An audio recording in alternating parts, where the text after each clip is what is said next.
Welcome to Fairy Sleep Tales. Tonight, you're about to drift into one of the most peaceful journeys imaginable. A place untouched by time. A valley suspended between day and night. A sanctuary where every breath softens, every thought quiets, and your entire world gently slows down. In this guided story, you'll wander through ancient trees, calming meadows, and soft twilight reflections, each step designed to help your mind unwind and your body melt into deep, effortless rest. So settle in, find a comfortable position, and allow this moment to be just for you. A moment of stillness, a moment of calm, a moment to finally let go. Before we begin, if you enjoy sleep stories like this, please take a second to like the video, subscribe to the channel, and comment below telling me where you're watching from tonight. Your support truly helps this peaceful little corner of YouTube grow. Now, let's begin. Take a slow, deliberate breath in through your nose, drawing the air down deep into your belly, feeling your rib cage expand gently outward like the petals of a flower opening to the dawn. Hold this breath for just a moment, 3 gentle heartbeats, feeling the fullness, the presence, the simple miracle of this single breath.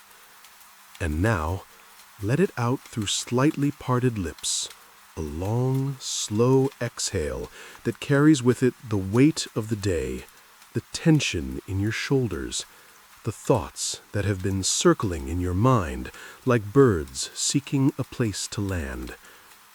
Tonight, you are embarking upon a journey to a place that exists beyond the ordinary world, beyond the tick of clocks and the rush of schedules.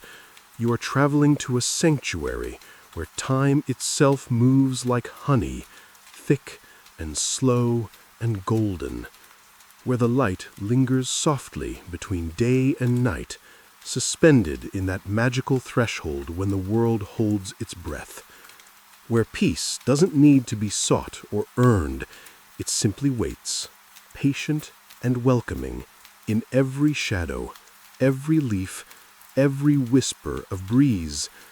This is a place of profound calm, of quiet that speaks volumes, of gentle stillness that somehow contains all the movement you'll ever need. Close your eyes now, if you haven't already.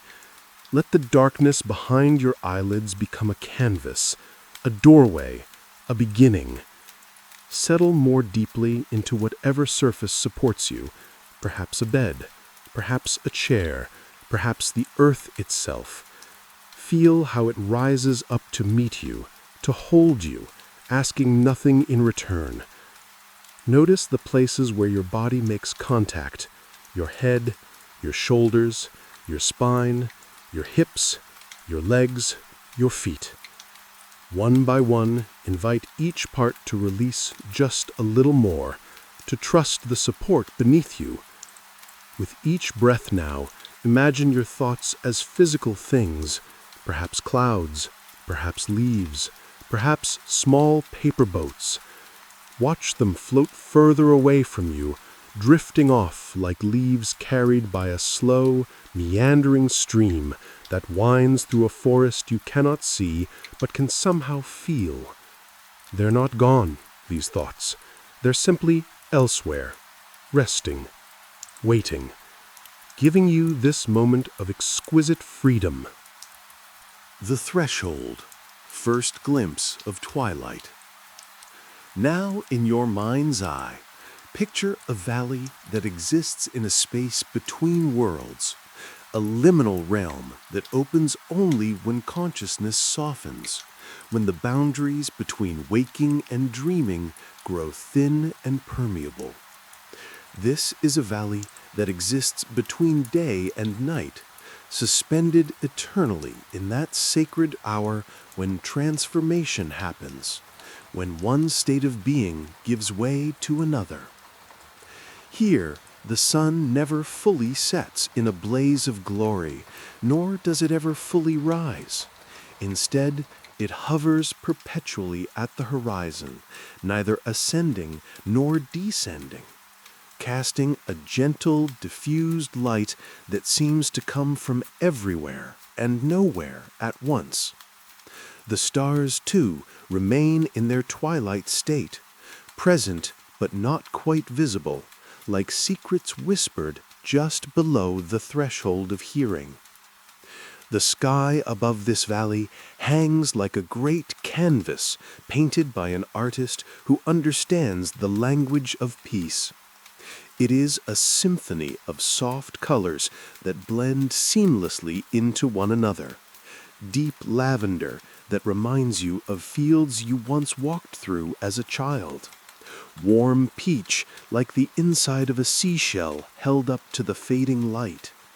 Pale blue so delicate it might be the color of a breath made visible, and subtle gradations of rose, mauve, and silver that have no names in any human language. This is the Valley of Endless Twilight, a secret place, a sacred place, a place that has always existed and always will exist, opening its doors exactly when it is needed most. And tonight it opens for you. The entrance, the ancient oaks. Before you, marking the threshold between the ordinary world and this sanctuary of calm, lies the entrance to the valley. It is not grand or imposing. There are no gates of gold, no towering monuments. Instead, there is a narrow path, humble and inviting, framed on either side by two magnificent oak trees that have stood as guardians here for longer than memory itself can reach. These are not young trees. These are ancient beings, their trunks so wide that 3 people with outstretched arms could not encircle them. Time has weathered their bark into a landscape of its own. Deep furrows and ridges, patterns that resemble rivers seen from great heights, or the lines in the palm of a very old hand that has touched countless lives with gentleness. The bark itself is a tapestry of grays and browns, charcoal in the deepest crevices, silver where the twilight catches it, warm umber on the sides that face the fading sun. Here and there, patches of moss have claimed their territory, growing in thick, luxurious cushions along the northern sides where moisture lingers. Touch this moss in your imagination. It is soft as the finest velvet, yielding beneath your fingertips, cool and slightly damp, alive with a green so deep it seems to hold the memory of every forest that has ever grown. The branches of these oaks reach across the path, not to block it, but to embrace it, to bless all who pass beneath. They form a natural archway, a living doorway. Their leaves, though it is not quite autumn and not quite summer here, showing hints of the seasons turning. Some are still the deep green of life's fullness, while others have begun their transformation into gold, amber, and copper. At the base of these trees, where their massive roots emerge from the earth like the knuckles of some great gentle creature, fallen leaves have accumulated over time. They form a carpet of golden and copper hues with flecks of crimson and brown, creating a path that is both visible and inviting. These leaves make no sound as you approach them, or rather, they make only the quietest of whispers, a rustling so soft it might be the valley itself welcoming you home. First steps. Crossing the threshold. Take your first step with intention, but without hurry. Feel the ground beneath your feet, not the ground of your ordinary world, but this ground, the ground of the valley. Feel the soft crunch of leaves, barely audible, as gentle as a sigh. Feel the subtle give of earth covered in years of moss and fallen leaves. Earth that has been walked upon by those seeking peace for generations uncounted. The air here is different. You notice it immediately, though you cannot quite explain how. It is softer somehow, as though it has been strained through layers of kindness. It is easier to breathe, each inhalation fuller and more satisfying than any you've taken in the world you left behind. The temperature exists in that perfect state of balance, not warm enough to make you restless, not cool enough to make you withdraw, but that perfect in-between that makes you want to slow your pace, to notice every small thing, to simply be present in this moment and this moment and this moment. Inhale deeply now, consciously, drawing this air into your lungs. Notice its qualities. There is the clean, ancient scent of earth, rich with minerals and the slow work of decomposition that feeds new life. There is pine, not sharp or medicinal, but sweet and resinous, speaking of forests that shelter and protect. There is the faint sweetness of flowers you cannot name, blossoms that grow in this twilight realm and nowhere else, their fragrance like a memory of joy, like laughter from long ago, like the feeling of arriving home after a long journey. Let this air settle in your chest, in your lungs, in every corner of your body. Feel it filling spaces you didn't know were empty.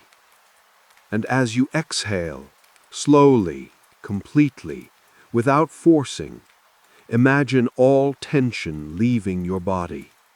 Imagine it as a visible thing, perhaps smoke, perhaps mist, perhaps simply a darkness that dissipates.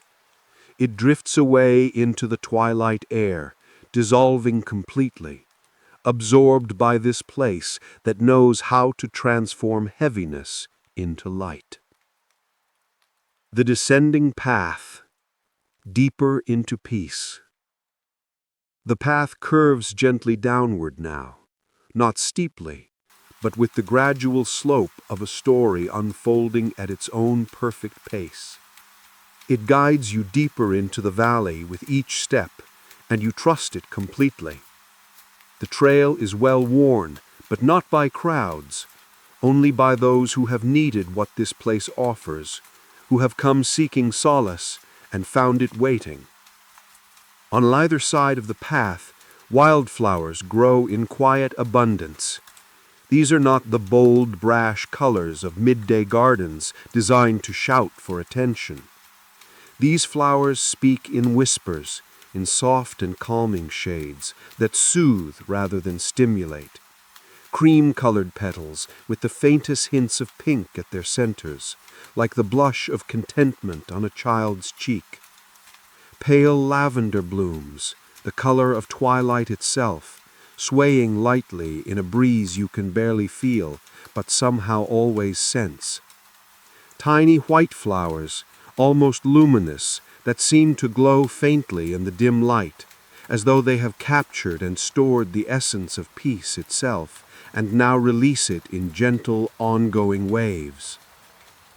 Some flowers you recognize, perhaps daisies, their simplicity profound, perhaps forget-me-nots, reminding you that you are remembered by this place, perhaps chamomile, bringing the promise of rest. Others are unfamiliar, unique to this valley, blooming only in the space between day and night. Each one, known or unknown, invites you to notice, to breathe, to rest a little more deeply. Between the flowers, soft grasses grow, seed heads catching the twilight and glowing like tiny lanterns. Here and there, smooth river stones emerge from the earth, their surfaces worn smooth by time and weather, perfect for a moment's pause if you need it. With each step you take, the sounds of the outside world grow fainter. The voices that called for your attention, they soften now, losing their urgency. The worries that seemed so pressing, they begin to blur at the edges, their sharp corners smoothing. The rushing thoughts that tumbled over one another in their haste, they slow, separate, space themselves out like birds settling on a wire at sunset.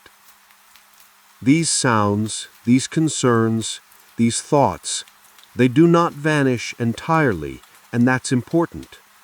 They're still there if you need them, but they retreat into the background, becoming part of a distant murmur that the valley absorbs and transforms. In their place, a gentle silence begins to bloom, unfurling like a flower that opens only at this hour. It is not an empty silence, not a void, but a stillness that feels alive, that feels like it has always existed here, patient and eternal, waiting for you to notice it. The canopy of peace. Look up now through the gaps in the oak branches that arch above the path. See the twilight sky stretching endlessly above you, a dome, a cathedral ceiling, a vast canvas of muted colors that shifts imperceptibly with each passing moment, though whether it grows lighter or darker, you cannot say, and it doesn't matter. The sky is alive with subtle movement. Wisps of cloud, so thin they're barely there, drifting in invisible currents. The light diffusing and spreading and gathering again in patterns that hypnotize and comfort.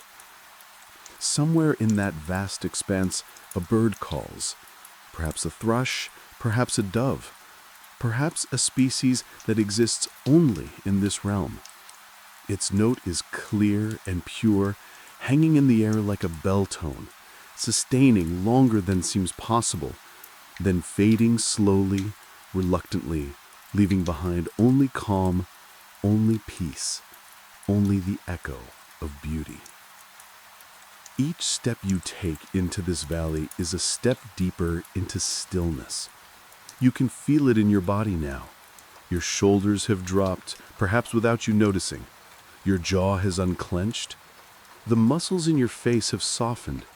Your hands, which may have been fisted or tense, now rest openly, palms up or down, simply existing without purpose or agenda. Each step is a step deeper into yourself, past the surface concerns, past the social masks, past the roles you play, down to the quiet center that has always been there, the part of you that recognizes this valley because it is, in truth, a reflection of your own deepest nature. Each step is a step deeper into this safe, gentle world. Feel your body relaxing with the rhythm of your steps. Left foot, right foot, a walking meditation. A journey that is both movement and stillness. Feel your mind quieting, like a lake that has been disturbed by wind, now smoothing, until its surface becomes glass, perfectly reflecting the twilight sky above. Arrival in awareness.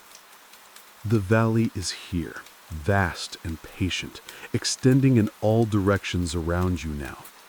It has been here all along, of course, waiting with the patience of stone, the patience of mountains, the patience of things that exist outside of time. It is soft. Every quality of this place speaks of softness. The light is soft. The air is soft. The sounds are soft. Even your thoughts become soft. Their edges blurred, their intensity dimmed to something manageable and kind. It is patient. The valley asks nothing of you. It does not demand that you heal quickly, that you let go immediately, that you become anything other than exactly what you are in this moment. It simply offers itself again and again, breath after breath, with the endless patience of the earth itself. It is timeless. Here you are not running late. Here you are not running out of time. Here time moves the way it was always meant to move, organically, naturally, in rhythm with breath and heartbeat and the slow turning of the world. And you are moving into it, step by step, breath by breath. You are fully present, no part of you left behind in the world you came from, no part of you leaping ahead to what comes next. You are here, now, in this moment. You are fully embraced by its calm, held as gently as a parent holds a sleeping child, as carefully as hands cup water from a sacred spring, as completely as the earth holds seeds through winter, trusting in their eventual blooming. This is where your journey begins. This is where you are safe. This is where you can rest. The meadow and the willow. Emergence into vastness. As you continue along the winding path, your footsteps maintaining their gentle, unhurried rhythm, you begin to notice a change in the quality of light around you. The canopy of oak branches that has sheltered your journey starts to open, gradually, like hands unclenching, like curtains parting, to reveal something precious that has been waiting behind them all along. The gentle descent that has been guiding you deeper into the valley's embrace now opens into something unexpected and breathtaking in its simplicity. A wide, quiet meadow that spreads before you like a secret the earth has been keeping, revealed only to those patient enough to find their way here. This is not a wild, overgrown meadow, nor is it manicured and tamed. It exists in that perfect balance between the two, a place where nature expresses itself with both abundance and restraint, where growth happens according to rhythms older and wiser than any human could devise. The sacred grass. The grass here is extraordinary in its ordinariness. It grows thick and lush, but not so tall that it obscures the gentle, rolling contours of the land. Each blade is soft, impossibly soft, as though the twilight itself has taught them how to be gentle. The color is a restful green, but not the bright, almost aggressive green of spring's first growth. This is a muted, calming shade, the green of deep forests, the green of peace itself made visible, the green that allows your eyes to rest upon it without any effort whatsoever. Run your hand through this grass in your imagination. Feel how it yields to your touch, bending without breaking, springing back gently after you pass. The tips of the blades brush against your palms like whispers, like reassurances, like the softest blessing. There is a slight coolness to them, the coolness of living things that drink from deep earth and grow in perpetual shadow and light balanced perfectly together. This grass cushions every step you take. Walking here is unlike walking anywhere in the ordinary world. Your feet sink in slightly, not enough to hinder movement, but enough to feel cradled, supported, held.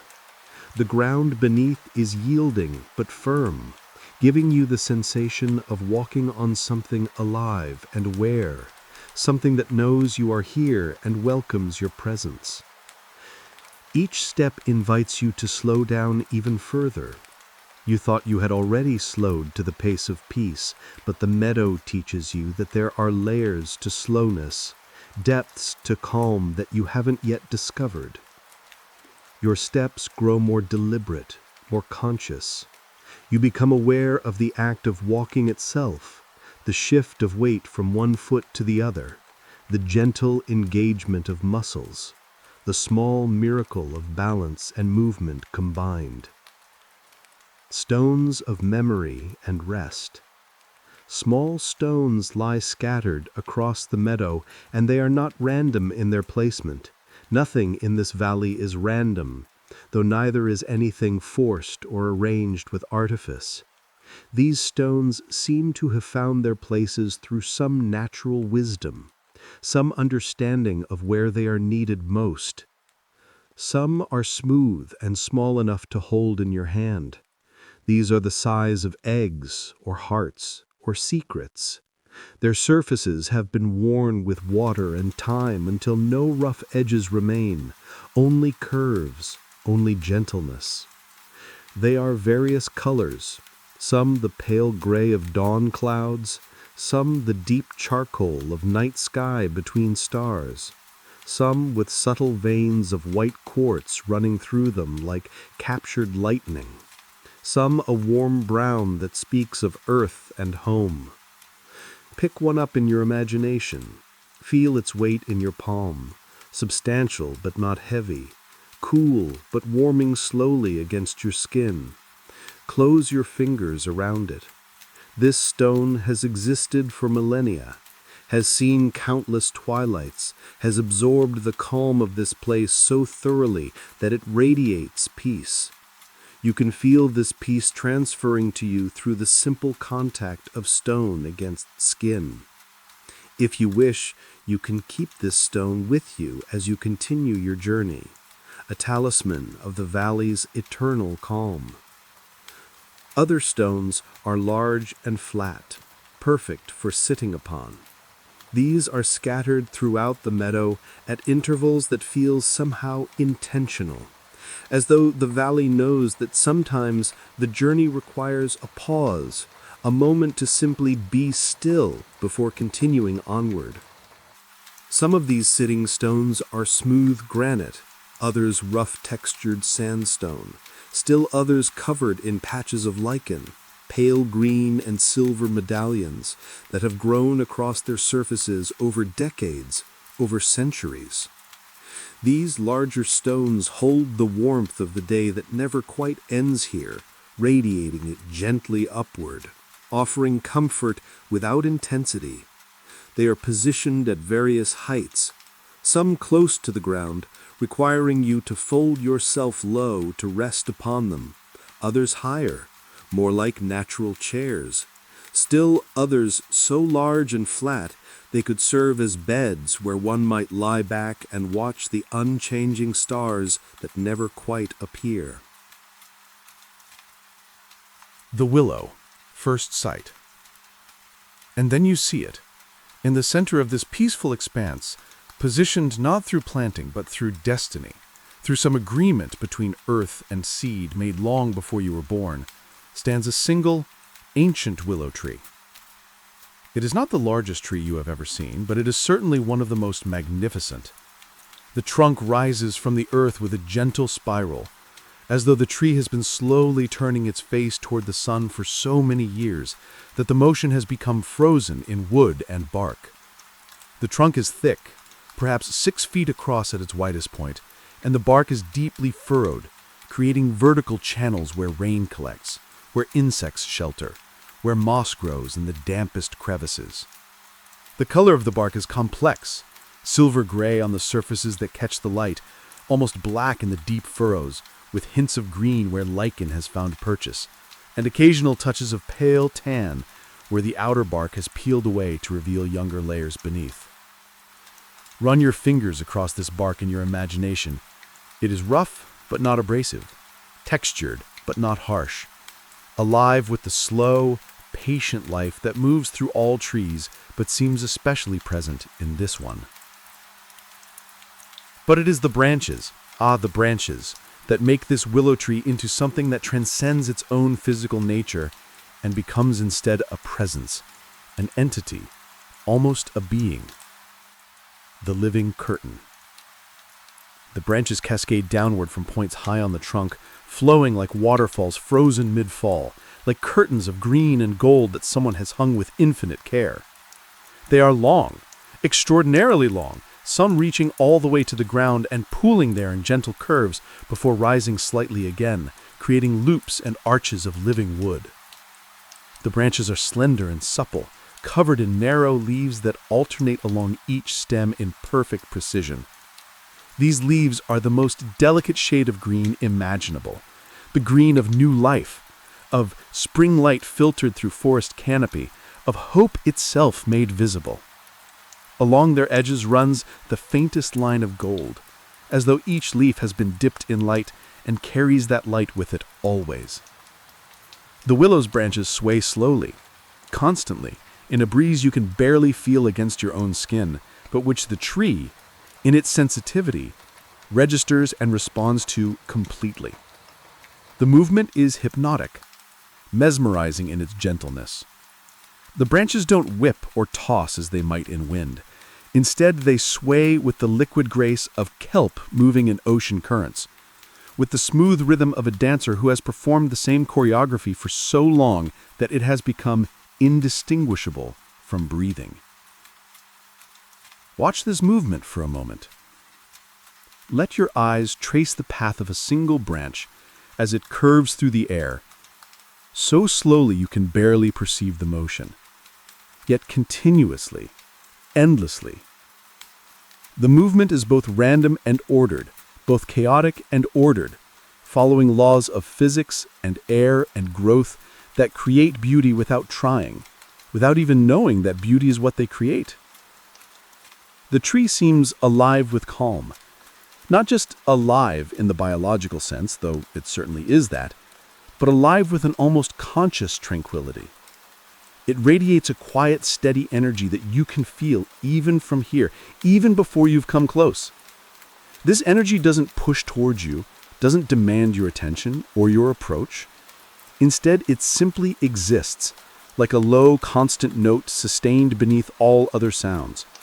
And it draws you forward, without words, without force, with only the gentle magnetism of peace, recognizing peace. Approaching the sacred center. Walk slowly toward the willow now. Let your feet carry you across the meadow grass, feeling each step, noticing the slight variations in the ground beneath you. Here a small rise, there a shallow depression where rain collects. Here a patch of clover with its distinctive three-part leaves. There a scatter of tiny white flowers like stars falling to earth. Feel the gentle movement of the grass against your legs as you walk. The blades brush against your ankles, your shins, your calves, creating a soft whispering sound that is more felt than heard. The sound is like encouragement, like welcome, like the valley itself saying, yes, yes, come closer, come home. As you approach the tree, you begin to notice subtle changes in the air around you. The temperature shifts, becoming cooler near the base of the willow. This coolness is refreshing, not uncomfortable, like the coolness of a cave entrance on a warm day, or the coolness of water from a deep well, or the coolness of night beginning to settle after a long afternoon. The air here carries different scents as well. There is moss, not just the scent of moss, but the entire complex aroma of what moss means. Dampness held in green softness, shade and shelter, ancient growth and patient persistence. There is soft earth, soil that is rich and dark, soil that has never known plow or spade, soil that exists in its original state, alive with unseen organisms, webbed through with tiny roots, holding memory in its very composition. There are other scents too, harder to name. The green scent of growing things, the faint mineral smell of stone, the barely there sweetness of sap, the complex aroma of decomposition and growth happening simultaneously, the endless cycle of death, feeding life, feeding death, in the way that forests have understood since the first tree grew from the first seed. Beneath the willow's branches, even while you're still outside them, you can sense that the space will feel different. There is a quality to it that speaks to something deep in your primate brain, something that recognizes shelter, protection, sacred space. Your ancestors knew the feeling of standing at the entrance of a holy place, and you know it too. It's written in your DNA, this recognition of spaces that exist slightly apart from the ordinary world. This space beneath the willow feels sacred in its simplicity. It is not sacred because humans have declared it so, not because rituals have been performed here or prayers spoken. It is sacred because it simply is. Because something about the combination of tree and earth and light and shadow creates a place that is held in timeless stillness. A place where the usual rules soften, where the boundary between the material and the ineffable grows thin enough to sense, if not to see. Entering the sanctuary. Step under the willow's flowing canopy now. Move through the curtain of branches slowly, letting the leaves brush across your face, your arms, your body. They are cool and smooth against your skin, alive and gentle. For just a moment, as you pass through, the world dims slightly. You are between outside and inside, between one state and another, between what was and what will be. And then you are through, and you are within. And you pause because the change is so profound that even though you were expecting it, it still takes your breath away. Here, the world outside has softened even further. You thought you had found quiet. You thought you had found calm. But what you experienced before was merely the approach to peace. This, here beneath the willow's branches, is peace itself. The soft, fading light of the eternal twilight filters through the layers and layers of leaves above you, and by the time it reaches you, it has been transformed. It comes down in golden patterns, in shifting shapes that dance slowly across the ground as the branches sway. The light is diffused, gentled, made safe for even the most sensitive eyes. It creates a space that is neither bright nor dark, but exists in that perfect luminosity that allows rest, that permits sight without strain, that simply holds. Look up through the canopy. The leaves form multiple layers, some closer, some farther, creating depth and dimension. The light passes through them and is colored by them. Green where it passes through newer leaves, gold where it catches older ones, and everywhere, dappled, moving, alive, but never agitating, stimulating without exciting, present without demanding. Everything here feels slower. The speed at which the light moves, the pace at which the shadows shift, the rhythm of the breeze. Even your own heartbeat seems to have settled into a deeper, more relaxed cadence, as though the tree's own slow circulation has become a model for your own, teaching your body how to sustain life with less urgency, less force, less struggle. Everything feels gentler. The air against your skin, the ground beneath your feet, the sounds that reach your ears, all muffled, all softened, as though the willow's branches filter sound just as they filter light, removing harshness, preserving only what is needful and kind. It feels as if the tree itself is breathing calm into the space around you. And perhaps it is. Trees breathe, after all, taking in what you exhale, giving back what you need.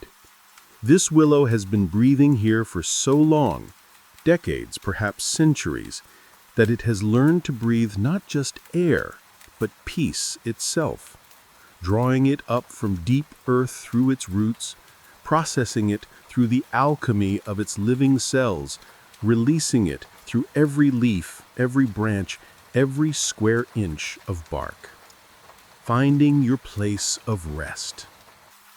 You find a comfortable spot against the willow's broad trunk. There are many such spots. The trunk is large enough that multiple people could rest here without crowding, each finding their own perfect place. But this spot is yours. You know it immediately in the way that you sometimes know things without knowing how you know them. Perhaps you are drawn to the side that faces the stream. Perhaps you prefer the side that looks out across the meadow toward the path you came in on. Perhaps you choose the spot where the trunk curves inward slightly, creating a natural seat. Wherever you are drawn, that is the right place. The bark here is worn smooth in places by years, by centuries of wind and rain, and perhaps by other travelers who found their way to this valley and rested against this very spot. The constant caress of weather has polished the bark, has worn away the roughest ridges, has formed natural curves that seem designed precisely for the human form. A gentle hollow for your lower back, a slight rise to support your shoulders, a smooth place where your head can rest. Settle here now. Lower yourself slowly, feeling your way, letting your body discover the contours that will hold it best. Perhaps you sit cross-legged. Perhaps you stretch your legs out before you. Perhaps you draw your knees up and wrap your arms around them. Perhaps you lie back against the trunk, looking up through the canopy. There is no wrong position, only what feels right to you in this moment. Look how your muscles, particularly the long muscles of your back that work so hard every day to keep you vertical, to keep you moving, to keep you functioning, feel how they can release now, letting go of their constant vigilance, yielding to the support that is offered. Your spine settles more fully against the trunk. Vertebra by vertebra, you release your lower back, which carries so much tension, your mid-back, which holds so much grief, your upper back and shoulders, which bear so many burdens. One by one, let these places soften. Let them be held. Let them rest. Take a moment now to notice the meadow around you, seen from this new vantage point, framed by the gentle curtain of willow branches. From here, seated against the tree, the view is like a living painting, constantly shifting in subtle ways, but always composed perfectly, always balanced, always beautiful. A small stream runs quietly along the far edge of the meadow. You notice it now. Perhaps you saw it before and it simply registers more fully now, or perhaps it was hidden by the grass and only reveals itself to those who take time to truly look. The stream is not wide, perhaps 10 feet across at its widest point, and it flows gently, without rush, without urgency. The water whispers over smooth stones in a gentle rhythm. It is not the roar of rapids or the crash of a waterfall, but a soft murmur, like conversation in another room, like prayer spoken low, like the sound of contentment itself made audible. The rhythm is irregular, but somehow perfect, a series of small sounds that never quite repeat, but never feel random either. Splash, ripple, trickle, flow. A language of water speaking to stone, stone speaking back to water. A dialogue that has continued since the first rain fell in this valley and will continue until the last. Listen to this sound. Let it become part of your breathing, part of your heartbeat, part of the background against which all other sensations occur. It is one of the most ancient sounds in the world, and something in you recognizes it as home. The water itself catches the twilight and holds it, reflecting back silver and gold, blue and pink, all the colors of the eternal sky. In some places where the stream is shallow, you can see the stones beneath, rounded river rocks in various sizes, some pale as bone, others dark as midnight, arranged by the water's patient work into patterns of astonishing beauty. Perhaps, as you watch, you see a small animal moving slowly through the grass. Maybe it is a rabbit, its fur the soft brown of earth, its long ears alert but not alarmed. It moves with the distinctive gait of its kind. A few hops, a pause, a few more hops, another pause, stopping occasionally to nibble at grass or clover, to sit up on its haunches and survey its domain, to wash its face with both paws in a gesture so domestic, so peaceful, that you can't help but smile. Or perhaps it is a fox, its coat the rusty red of autumn leaves, its white-tipped tail flowing behind it like a banner. The fox walks rather than runs, placing each paw carefully, deliberately, its movements economical and graceful. It pauses to look at something in the grass, a beetle, perhaps, or a particular flower, examining it with that intense focus that predators possess, then moving on, apparently satisfied, continuing its patrol of this peaceful kingdom.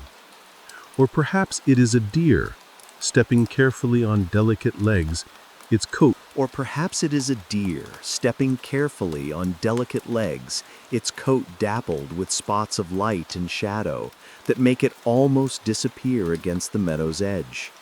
It bends its graceful neck to drink from the stream, and you can see the ripples spreading outward from where its muzzle breaks the water's surface, circles widening and widening until they fade into stillness.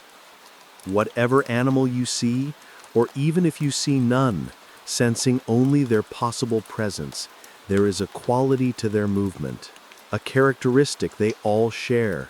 They are alive, but entirely unhurried. They move with purpose, but without haste. They exist fully in each moment, attentive but not anxious, aware but not afraid. Their calm presence mirrors your own, or perhaps it teaches your own, showing you what it means to simply be a living thing in a living world, nothing more needed, nothing more required. Return your attention now to the willow's branches as they continue their slow, hypnotic dance above and around you. This dance has been going on since you arrived and will continue long after you leave. It is constant but never monotonous, repetitive but never boring, always the same but always somehow new. Some branches are heavy with leaves, thick with the weight of their green curtain, and these move more slowly, with more resistance to the breeze, creating shifting shadows beneath them that are dense and dark and cool. Watch these shadows as they move across the ground, slowly, so slowly, advancing and retreating, revealing and concealing, creating patterns that are almost but not quite geometric, almost but not quite random. Other branches are more sparse, perhaps because they are older and some leaves have fallen, or perhaps because they are positioned where they receive less light and so produce fewer leaves. These sparse branches move more freely, responding to even the faintest breeze, and they offer glimpses through their openness, glimpses of the meadow beyond, glimpses of the stream, glimpses of the endless twilight sky, glimpses of the world beyond this sanctuary. Let your eyes drift across this scene, from dense to sparse, from shadow to light, from movement to stillness, and back to movement again. Soften your gaze. Stop trying to focus on any one thing. Let your vision become general, peripheral, taking in everything and nothing, seeing the whole rather than the parts. With each movement of the branches, each gentle sway, let your own tensions sway as well, loosening, releasing. The branches show you how to bend without breaking. They show you how to move with what comes rather than resisting it. They show you how to return to center after being displaced. They teach flexibility, resilience, grace. Look closer now, bringing your focus down from the branches to the space immediately around you. Notice now what you may have missed before. Tiny white moths drifting lazily among the grasses and wildflowers. They are small, perhaps the size of your thumbnail, and they seem almost translucent, their wings so delicate they might be made of tissue paper or fog, or light itself given just barely enough substance to be visible. These moths move without rush or destination. They touch down on a flower, perhaps to drink nectar, perhaps simply to rest, their wings folding and unfolding slowly, almost like breathing. Then they lift again, describing lazy spirals through the air, following paths that make no logical sense, obeying only the logic of ease, of wandering, of curiosity without pressure. Their wings catch what little light there is in this sheltered space beneath the willow and reflect it softly back to you. As they pass through beams of filtered twilight, they seem to glow for just a moment, becoming tiny lanterns, small messengers of light, here and then gone, and then here again. Watch them. Their movement is so gentle, it barely qualifies as movement at all. It is more like the visible manifestation of peace in motion, like what calmness would look like if it could take wing and fly. You too can wander in thought like these moths wander in flight, but only gently, only softly. If thoughts arise, and they will because that is the nature of minds, let them be thoughts like these moths, appearing, drifting, touching down briefly, lifting again, following no urgent path, causing no disturbance, simply existing in their gentle way before dissolving back into the stillness from which they came. The breath of peace. Breathe in deeply now, consciously, filling your lungs completely with the air of this place. Notice the scent of the evening, which has deepened and grown more complex as twilight continues its eternal hold on this valley. There is the cooling earth, which has released the heat of the day that never quite was, and now settles into the coolness of the night that never quite comes. This scent is mineral and dark, ancient and rich, speaking of the slow work of soil, the patient transformation of rock into earth that takes millennia and happens so gradually that no single moment of it can be perceived. There is the grass, which has its own distinctive scent, green and clean, slightly sweet, the smell of chlorophyll and growth, of photosynthesis and life sustained through the miracle of sunlight transformed into sugar, light made food, energy made into matter. There are the wildflowers, each contributing its own note to the complex symphony of scent, some sweet, some slightly spicy, some with almost no scent at all, but somehow still present, still contributing to the whole.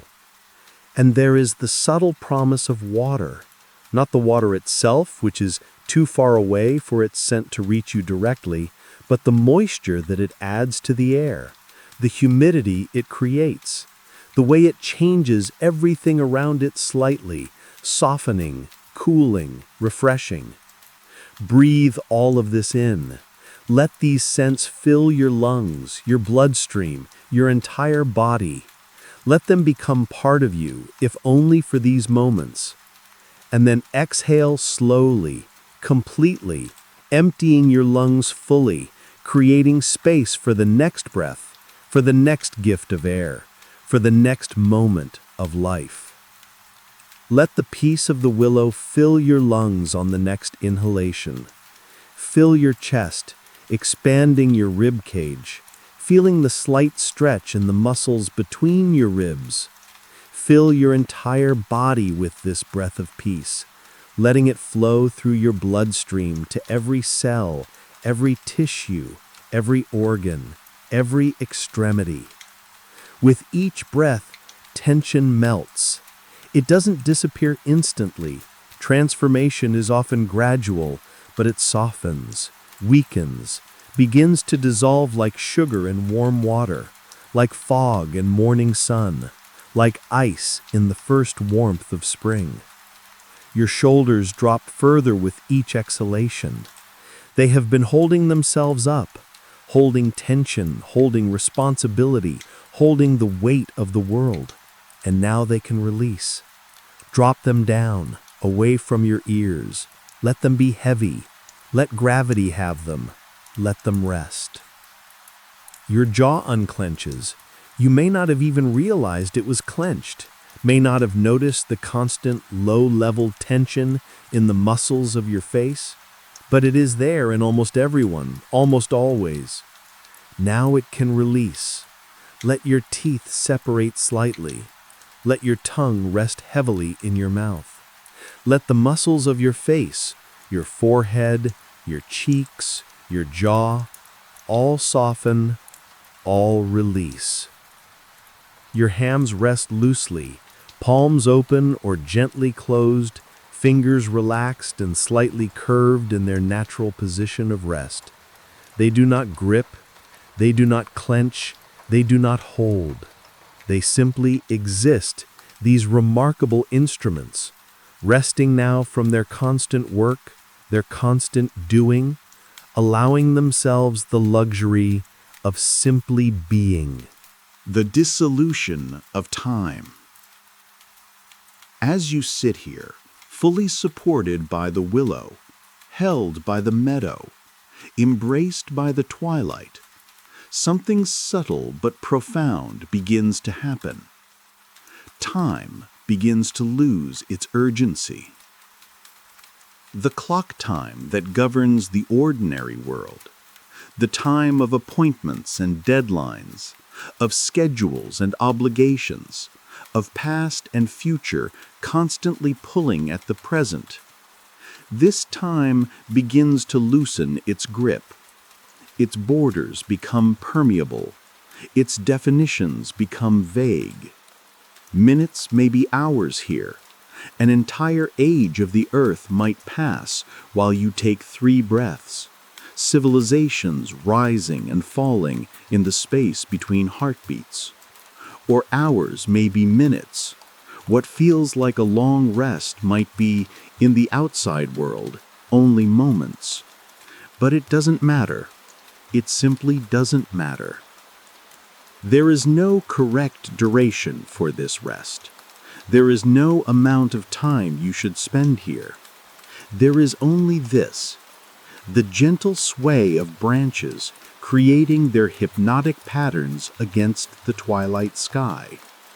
The whisper of the stream speaking its endless dialogue with stone. The soft call of a distant bird, perhaps the same bird you heard before, perhaps a different one. Perhaps a call of greeting, perhaps of contentment. Perhaps simply the expression of a bird being fully itself, which is all any of us can hope to do. You don't need to count your breaths or measure your time. You don't need to achieve anything or accomplish anything or become anything. You simply exist in the valley, cradled by its patient, endless calm. The willow does not hurry you. The meadow does not press you to move on. The twilight will not end and force you back into urgency. Everything here operates on a different timescale, the timescale of trees, of grass, of earth, of peace itself. The invitation to remain. So stay here for a moment, or for many moments, or for as long as you wish. There is no rush. There is nowhere you need to be but here. Nothing you need to do but breathe. Let the willow guide your breathing. Its branches sway in, you breathe in. Its branches sway out, you breathe out. Your breath synchronizes with the rhythm of the tree, and the tree's rhythm synchronizes with the breath of the earth itself. And you become part of something larger, something ancient, something that has always existed and will always exist. Let the meadows soothe your mind. When thoughts arise, and they will, it is the nature of minds to think. Let them be like the moths, gentle visitors, appearing and disappearing, causing no disturbance, requiring no engagement, simply part of the landscape of consciousness. Let the valley enfold you completely. Feel yourself held, supported, embraced by this place. You are safe here. You are welcome here. You belong here, now and always. For this valley exists not just as a place in imagination, but as a truth about the world. That peace exists, that stillness is real, that calm is always available, always waiting, always willing to hold you when you need it most. This is your place to rest. This is your place to breathe. This is your place to simply be, without explanation, without justification, without any need to be anything other than exactly what you are in this moment. Rest here now. Be here now. Breathe here now. The willow stands watch. The meadow holds you. The twilight waits. And you, at last, can simply be. Journey through the birch grove. Rising from rest, the gentle return to movement. When you feel ready, and only when you feel truly ready, not from obligation, but from a quiet inner knowing, begin to gently rise from your resting place beneath the ancient willow. There is no clock ticking here, no schedule pressing against your shoulders, no urgency whispering that you should hurry. Time in this valley belongs entirely to you, and you may spend it as slowly and as deliberately as you wish. Perhaps you begin by opening your eyes, if they had closed.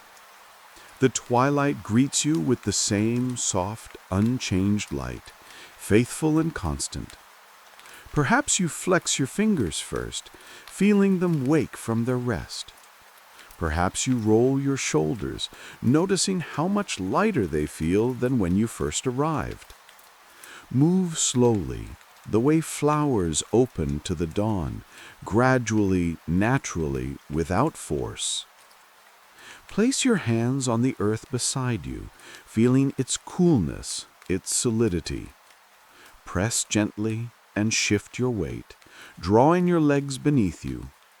Rise to your knees first if that feels right, or perhaps you stand in one smooth, unhurried motion. However you rise, do so with complete awareness of each micro-movement, each muscle engaging, each joint articulating. This is not exercise. This is a meditation in motion, a prayer of presence.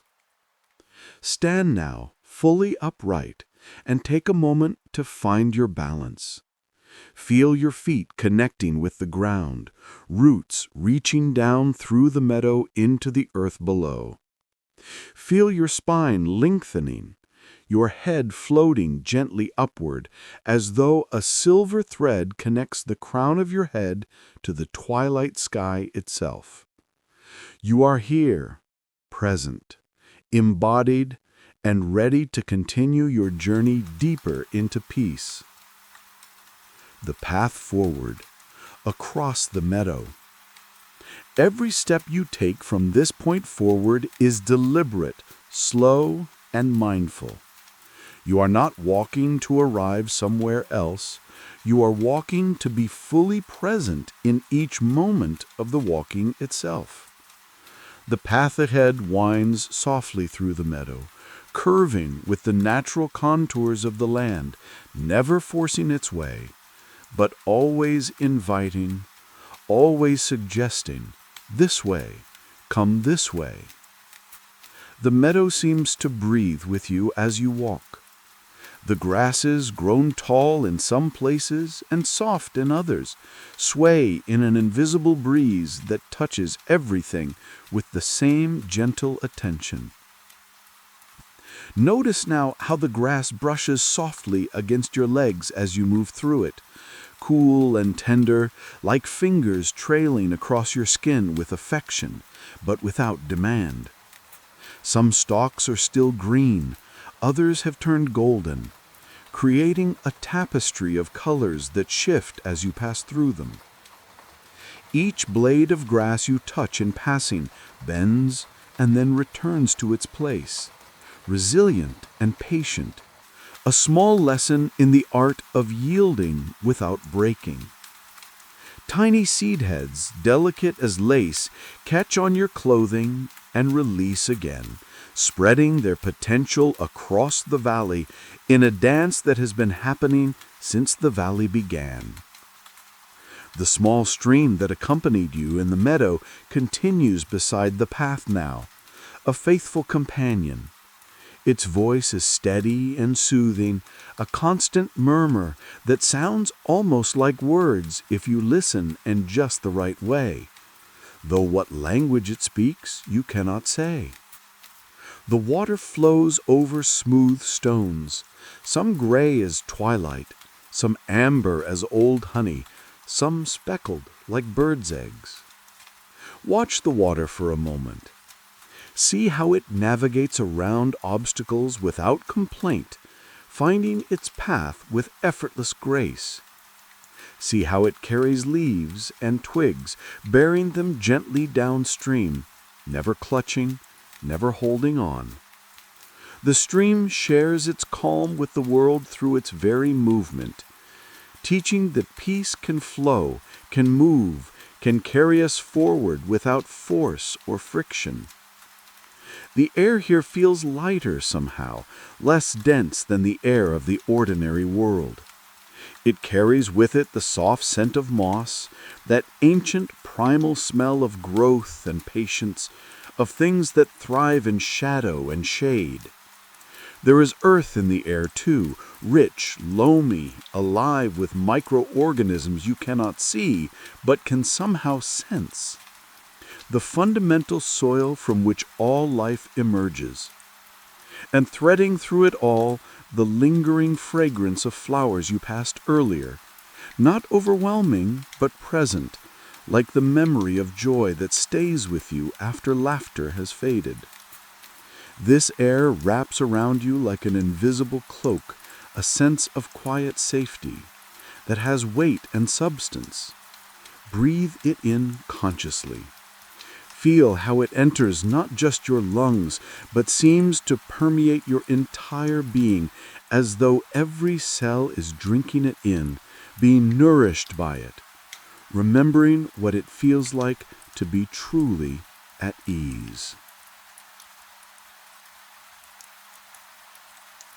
Approaching the grove, the threshold of silver. Soon, though time here is measured in breaths and heartbeats rather than minutes, the path begins to lead upward slightly. The incline is gentle, barely noticeable at first, but you can feel your muscles engaging differently, your breath deepening slightly to meet this new invitation. The meadow begins to give way to something else, a new landscape emerging from the twilight. Ahead, rising like a vision from a half-remembered dream, you see a grove of birch trees. Even from a distance, they are striking, commanding attention without demanding it. Their bark is pale, not simply white, but luminous, almost radiant in the dimming twilight, like pillars of captured moonlight standing sentinel between earth and sky. As you draw closer, you can see that each tree is unique. Some trunks are nearly pure white, others cream-colored with subtle yellow undertones. All of them are marked with distinctive dark striations, horizontal bands and patches that look like half-closed eyes or like ancient script written in a language older than words, telling stories of seasons endured, of storms weathered, of quiet growth that happens when no one is watching. The trees grow in loose clusters rather than tight formations, their placement suggesting community without crowding, togetherness without loss of individual space. They are tall, many reaching 30, 40, even 50 feet into the air, their trunks straight and proud, but never rigid, possessing a flexibility that has allowed them to survive winds that would break more stubborn trees. Their branches spread outward and upward in elegant curves, dividing and subdividing into increasingly delicate twigs that end in leaves. Oh, the leaves! Heart-shaped and delicate, they hang from thin stems that allow them to move with the slightest breath of air. They create a sound as they move, a rustling that is remarkably like rain, a soft, continuous whisper that is both sound and silence at once, a gentle symphony that accompanies your approach. Entering the grove, a cathedral of white and shadow. Cross the threshold now between meadow and grove. The transition is immediate and profound, like stepping from one room into another, from one state of consciousness into something deeper still. The temperature drops slightly, not uncomfortably, but noticeably. The air cooler here beneath the canopy, shaded and held by the trees. Walk among the birches slowly, reverently even, though there is no requirement for reverence here, only invitation. Notice how the trees stand like pillars in a natural cathedral, their pale trunks creating vertical lines that draw the eye upward, toward the canopy, toward the deepening sky beyond. The branches above create a gentle canopy that is neither dense nor sparse, but perfectly calibrated to let just enough light filter through. The twilight that reaches the forest floor has been strained through countless leaves, softened and diffused, transformed into something even more tender than it was in the open meadow. It creates patterns on the ground that shift and dance as the leaves move, light and shadow playing together in an ancient game that has no winners, no losers, only endless variation. The ground beneath your feet has changed texture. Where the meadow was soft grass and earth, the forest floor here is covered with a carpet of fallen leaves, birch leaves, golden and brown, some still holding hints of green, others fully surrendered to autumn's transformation.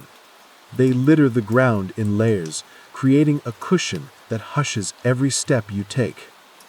Walk slowly and listen.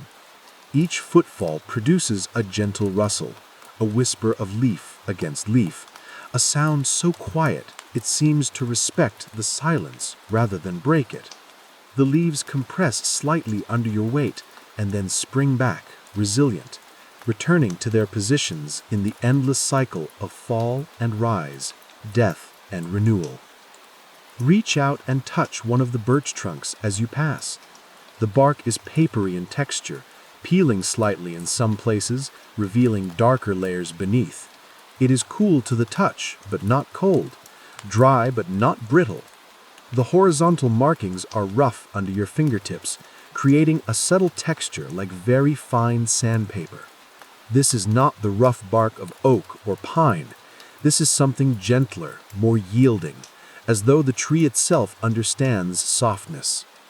Each inhale fills your lungs with the subtle, crisp scent of bark and earth, a clean smell, honest and straightforward, without artifice or decoration. There is something almost medicinal about it, something that suggests purification, cleansing, the clearing away of what is no longer needed. Birch trees have always been trees of new beginnings, of fresh starts, and that quality lives in their very scent. Each exhale releases the last bits of tension you may still carry, perhaps in your shoulders, perhaps in your jaw, perhaps in places so deep you haven't consciously noticed them until now. With each outbreath, imagine these tensions as visible things, perhaps dark smoke, perhaps small stones, perhaps simply heaviness, leaving your body and being absorbed by the forest floor, composted by this ancient grove into something useful, something fertile, something that will feed new growth. The Witness. Encounter with the deer. Between the white trunks, movement catches your eye. Subtle at first, just a shift in shadow, a disruption in the pattern of vertical lines. You pause, completely still, barely breathing, and watch. A deer steps gracefully through the grove, moving between the birches with the fluid confidence of one who knows this place intimately, who has walked these paths since birth. It is a doe, small and elegant, her coat the color of autumn itself, russet brown with a slight sheen that catches what little light filters through the canopy. Her legs are slender but strong, moving with a precision that seems almost choreographed, each hoof placed exactly where it needs to be, never stumbling, never uncertain. Her ears, large and alert, swivel independently, listening to the symphony of the forest, the rustle of leaves, the distant murmur of water, the sound of your breathing. She pauses when she sees you, perhaps 10 or 15 feet away, her body going still but not tense. This is not the freeze of fear, but the stillness of assessment, of curiosity, of consideration. Her head turns fully towards you, and you find yourself looking into her eyes. Those eyes are dark, deep brown, almost black in the twilight, but they reflect what little light exists, creating tiny points of luminescence, as though stars had been captured and held there. They are large, liquid, impossibly expressive, and in this moment you see in them something profound. They are serene and knowing, holding a wisdom that predates words, that exists in muscle and instinct and the deep genetic memory of countless generations. For a long, quiet moment that seems to exist outside of time altogether, you simply stand together. Two beings, two mammals, two consciousnesses sharing this peaceful space. There is no hierarchy here, no sense that you are observer and she is observed, or vice versa. There is only mutual presence, mutual recognition, a moment of interspecies communion that asks nothing and gives everything. You notice small details, the way her whiskers, fine and white, catch the light, the slight twitching of her nose as she processes your scent, the rise and fall of her rib cage as she breathes, calm and steady, a small patch of white fur on her chest, shaped like an imperfect star. Neither of you moves, neither of you needs to. In this moment, simply being is enough, more than enough. It is everything. Then, in her own time, following her own instinct and schedule, she seems to come to a conclusion. Perhaps she determines you are safe. Perhaps she simply decides there are other places to be. Whatever the reason, she dips her head slightly, a gesture that feels almost like a nod, like acknowledgement, and then continues on her path. She moves away with the same grace with which she approached, her white tail bobbing slightly as she walks, her hoofs making no sound on the leaf-covered ground. You watch as she weaves between the pale trunks, her body appearing and disappearing as she passes behind trees, until finally she is gone, vanished silently among the white pillars like a thought dissolving back into the unconscious. The grove feels fuller for her having been there, blessed by her presence, and you continue forward, carrying this gift of connection with you. The deepening grove, into the heart of silver. Walk deeper into the grove now, following the path as it winds between the birches.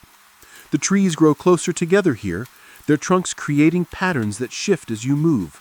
Now a straight avenue, now a zigzag, now a gentle spiral. The effect is mildly disorienting in the most pleasant way, as though the grove is gently loosening your grip on direction and purpose, inviting you to simply wander, to trust, to allow yourself to be led. The light softens further here, creating a hushed, dreamlike atmosphere that makes everything feel slightly unreal, slightly magical, as though you have stepped sideways out of ordinary reality into something more primal, more essential. Colors are muted, but somehow more vivid in their mutedness. The white of the bark seems whiter, the brown of the leaves seems richer, the green of the moss seems more alive. Sounds behave differently here too. Your footsteps seem to be absorbed almost before they happen. Your breathing sounds louder in your own ears, but doesn't echo or carry. The rustling of leaves above seems to come from everywhere and nowhere, creating an ambient sound that is less like individual leaves moving and more like the grove itself breathing. At the base of some trees, you notice small mushrooms growing in clusters and rings. They emerge from the leaf litter like tiny sculptures, like small monuments to the invisible work of decomposition and transformation happening constantly beneath your feet. Their colors range from creamy ivory, so pale they're almost luminous, to rich amber that glows like captured sunlight, to deep umber brown that speaks of earth and age. Some mushrooms are perfectly round, their caps smooth and unmarked. Others have scales or spots, patterns that seem almost deliberate, almost meaningful. Some grow singly, individual and isolated. Others form fairy rings, perfect circles that folklore says mark portals to other worlds, though in this grove, you suspect the worlds are not so separate as folklore suggests. Look closer at the base of the trees themselves. Between the exposed roots, pale as the trunks, spreading across the ground like fingers or veins, small ferns unfurl, their fronds still tightly coiled in some places, fully extended in others. These ferns are delicate, almost impossibly green against the brown of the leaves, creating points of vibrant life.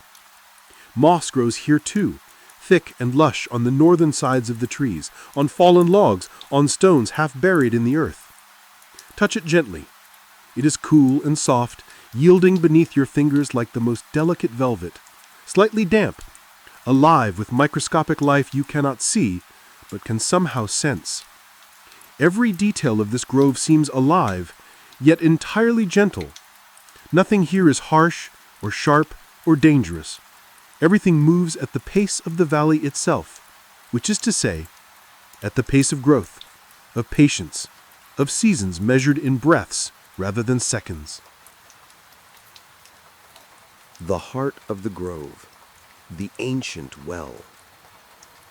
At the heart of the birch grove, where the trees form a natural circle like dancers frozen mid-step, lies a clearing.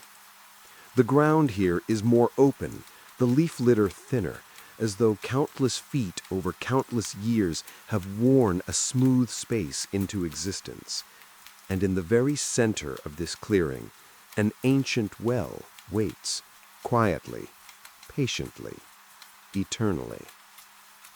The well radiates calm from its very stones, a presence so profound you can feel it before you see it clearly. It has been here for a very long time, perhaps since the valley began, perhaps longer still. It doesn't announce itself or demand attention.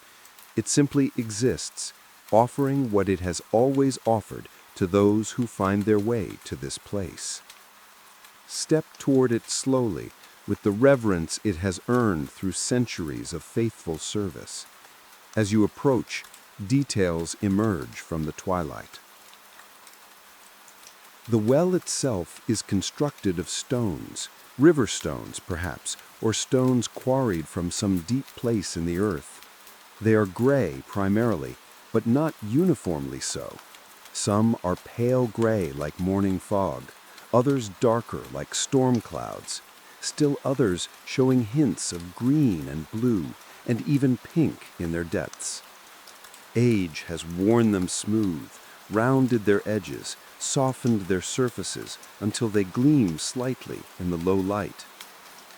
The stones are fitted together with remarkable precision, each one nestled against its neighbors without mortar, held in place by gravity and careful placement and the slow compression of time.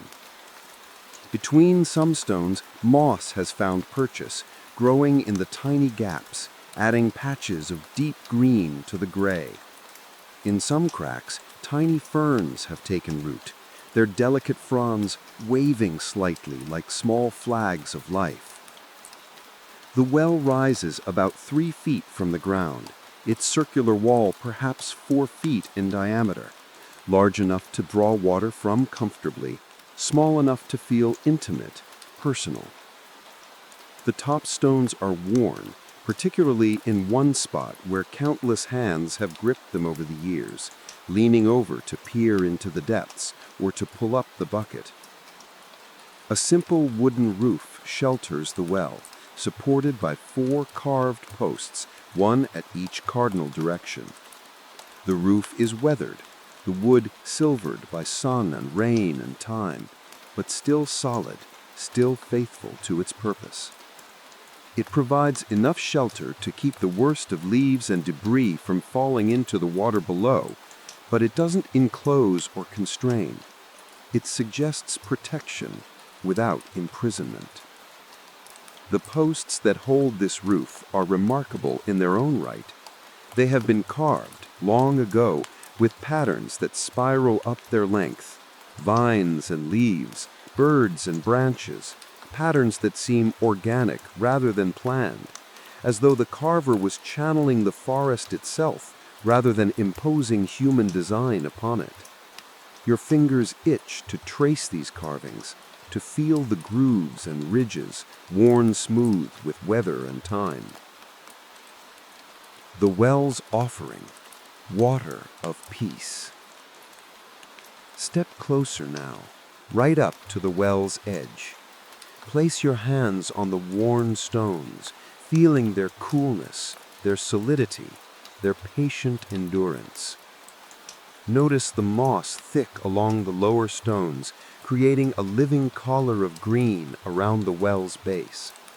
Notice the tiny ferns unfurling delicately in the cracks between stones, their fronds still partly coiled, eternally in the process of opening.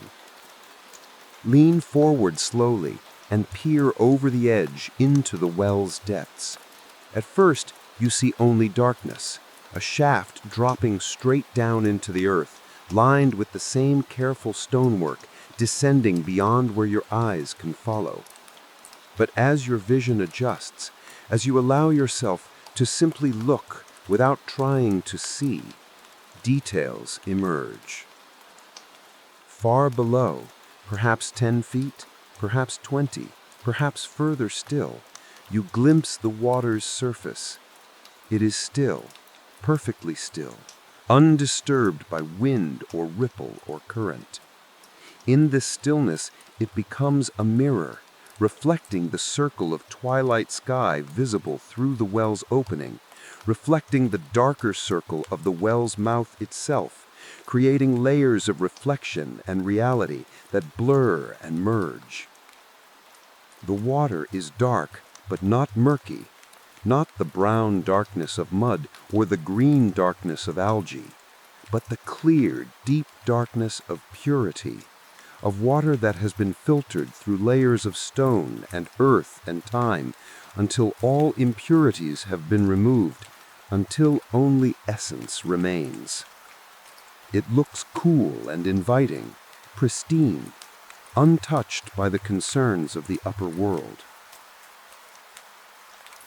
Perhaps the well is bottomless, descending not just into the earth, but into something deeper, some aquifer of peace that exists beneath all things, feeding all the calm places of the world. Perhaps it is endless, connected to every other source of stillness that ever has existed. But these are just thoughts, just speculation. What matters is that it is here, and it offers itself to you. On one of the posts, driven into the wood with a hand-forged nail, hangs a simple hook, and from this hook dangles a wooden ladle, carved from a single piece of wood, its bowl deep and smooth, its handle long and worn from countless hands. Take it gently in your hand, feeling the wood's warmth where it has hung in the air, its coolness where it rests in shadow. The ladle's handle is smooth, polished by use, fitting naturally into your palm as though carved specifically for your grip. There are tiny imperfections in the wood, small knots, slight variations in the grain, that make it real, that prove it was born from a tree that once grew somewhere, that was crafted by hands that understood the nature of wood and water. Beside the ladle, you notice a rope, thick and sturdy, made of some natural fiber that has been braided and rebraided over the years as sections wore out. This rope disappears over the well's edge, and looking down, you see it is attached to a bucket, a simple wooden bucket, dark with moisture, its metal bands oxidized to a warm brown green. Grasp the rope in both hands. Feel its roughness, its texture, the individual fibers creating a surface that is neither smooth nor sharp, but something in between, something honest and functional. Begin to lower the bucket into the well, hand over hand, letting the rope slide through your palms slowly, feeling each arm length of descent. The bucket drops through the darkness, and then a soft splash, muffled by distance and stone as it touches the water's surface far below. Wait a moment, letting the bucket settle, letting it tip and fill. Then begin to pull, reversing your motion, hand over hand, drawing the bucket upward. Feel the weight now, not heavy but present, substantial. This is the weight of water, the weight of what sustains all life, made tangible and real. Pull steadily, rhythmically, feeling your muscles engage, feeling your breath deepen slightly with the effort. This is not struggle. This is work in its purest form, purposeful and satisfying. The rope passes through your hands, rough texture sliding across your palms, grounding you completely in the physical reality of this moment. Up and up the bucket comes, emerging finally from the darkness into the dim light of the clearing. Water sloshes gently inside it, droplets catching the twilight and glimmering like tiny stars. Set the bucket carefully on the well's edge, steadying it with one hand. With the other, dip the ladle into the water. It fills with a soft gurgle, the sound intimate and private. Lift it slowly, watching water drip from its rim, creating tiny ripples in the bucket below, each circle expanding and fading and being replaced by the next. Bring the ladle to your lips. The wood touches your mouth, smooth and cool. Tilt it gently and drink. The water is cold, not ice cold, but cool with the deep coolness of the earth itself, the coolness of stone and shadow and places the sun has never touched. It is pure, tasteless in the way that only truly pure water is tasteless. No mineral tang, no chlorine bite, no hint of anything but water itself, hydrogen and oxygen in their perfect marriage. As you swallow, feel the water's path, down your throat, cool and clear, into your chest where it seems to spread outward, touching your heart, your lungs, radiating through your rib cage, into your stomach, settling there with a gentle weight, grounding and centering you.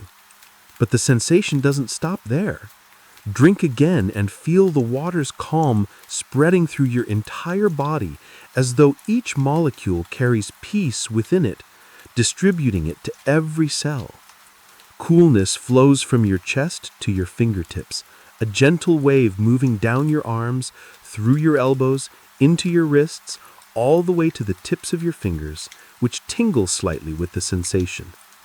Down through your core, through your belly and hips, down your legs, through your thighs, past your knees, into your calves and shins, all the way to your feet, to your toes, until your entire body feels suffused with this coolness, this clarity, this calm. Each sip carries the well's timeless peace into every part of you, dissolving the last traces of tension, washing away whatever small worries or discomforts you may have carried here. This is not just hydration, this is restoration, renewal, a return to your most essential state. Drink as much as you need. The well is patient, inexhaustible, offering itself again and again without depletion or complaint. Rest at the well, the deepening twilight. When you have drunk your fill, set the ladle gently back on its hook.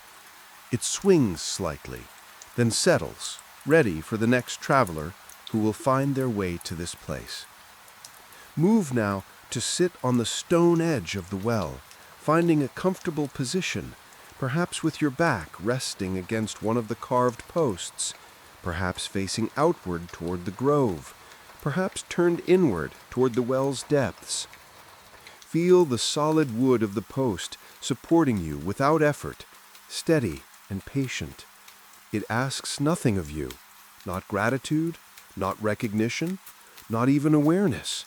It simply does what it was placed here to do: provide support, offer stability, stand firm against the gentlest pressures of your weight. The stone beneath you is cool through your clothing, grounding, connecting you to the earth below. You can feel the well's ancient patience radiating up through the stones, through your body, settling your mind. How many people have sat exactly where you sit now? How many have sought and found peace at this well? Hundreds? Thousands? The stones remember them all, and now they hold you with the same acceptance, the same unconditional welcome.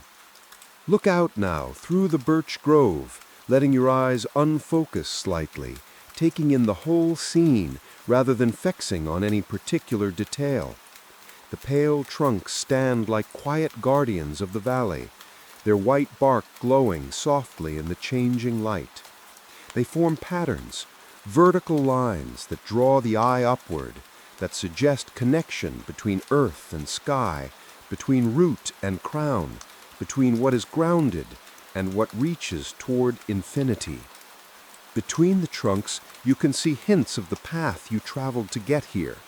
You can see the slight downward slope that leads back to the meadow, though from here it seems like looking at a memory rather than a place you might return to. Perhaps you will return that way. Perhaps you will find another path. In this moment, it doesn't matter.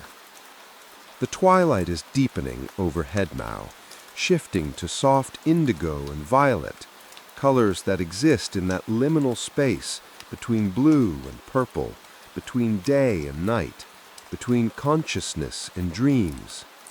The sky visible through the birch leaves has darkened from lavender and peach to these deeper, richer hues that suggest the gradual approach of true night, though in this valley you sense that true night never quite arrives, just as true day never quite departs. And there, look up now, through the gaps in the canopy, past the gently moving leaves, the first star appears.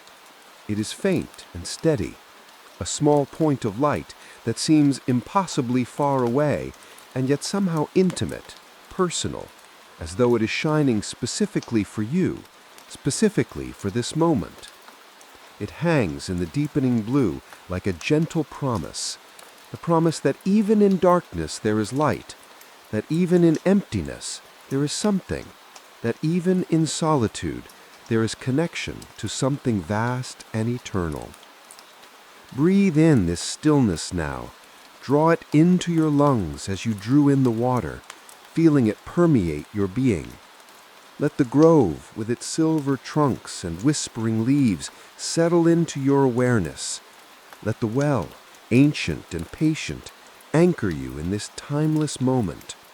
Let the twilight, with its impossible beauty, remind you that transition itself can be a destination. Let the first starlight touch something deep within you, something that recognizes its light, something that has always been there, waiting to remember that it too can shine.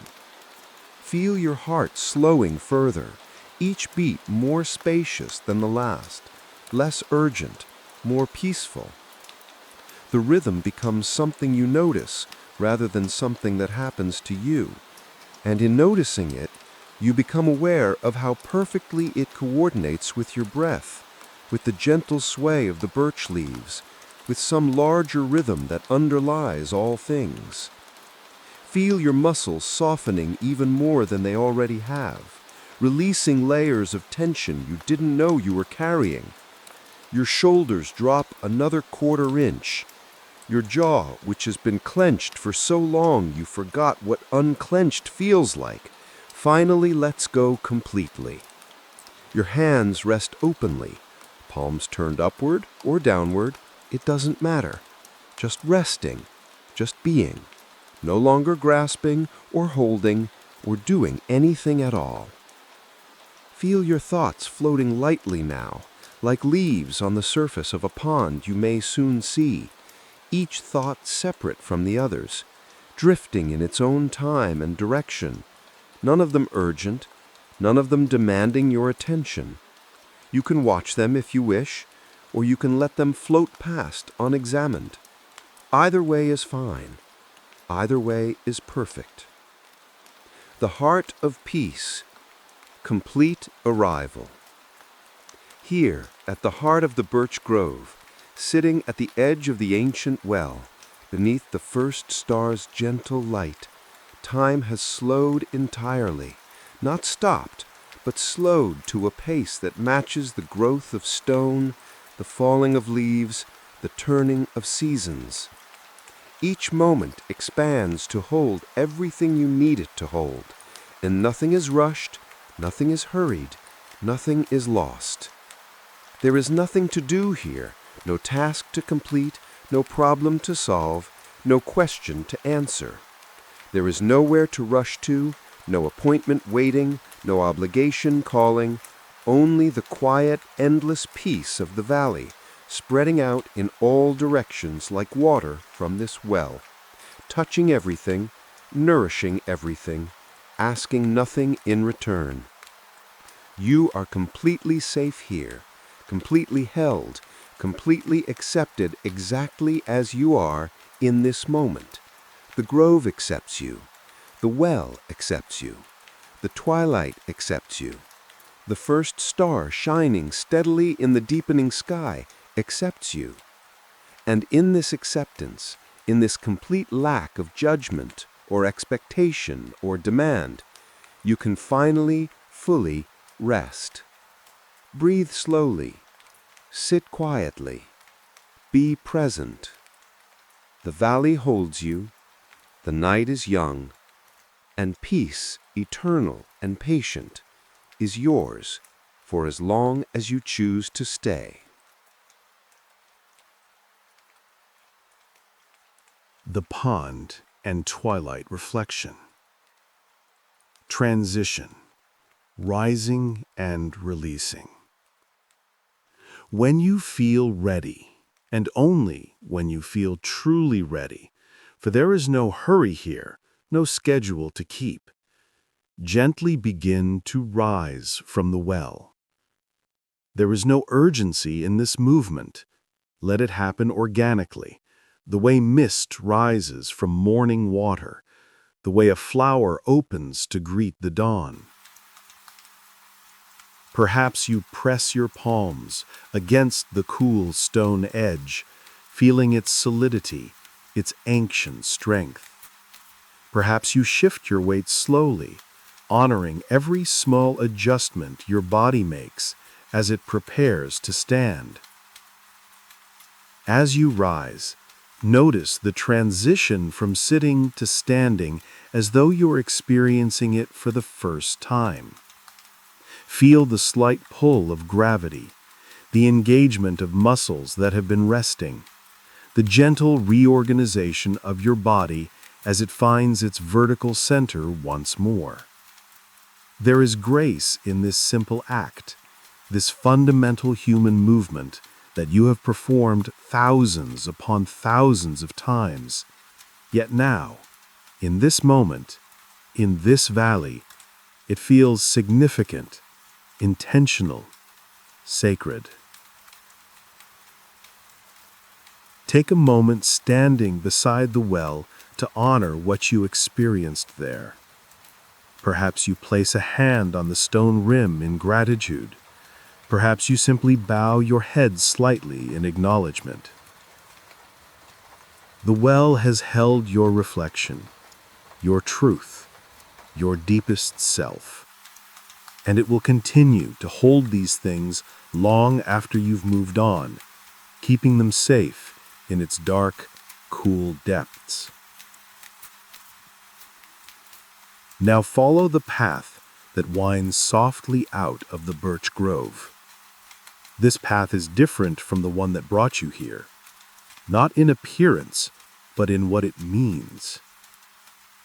You are walking away from revelation and toward integration, from stillness and toward a different kind of peace. One found in gentle movement through a world that continues to offer its gifts with every step. The journey to water, a walking meditation. Each step is slow, deliberate, and peaceful.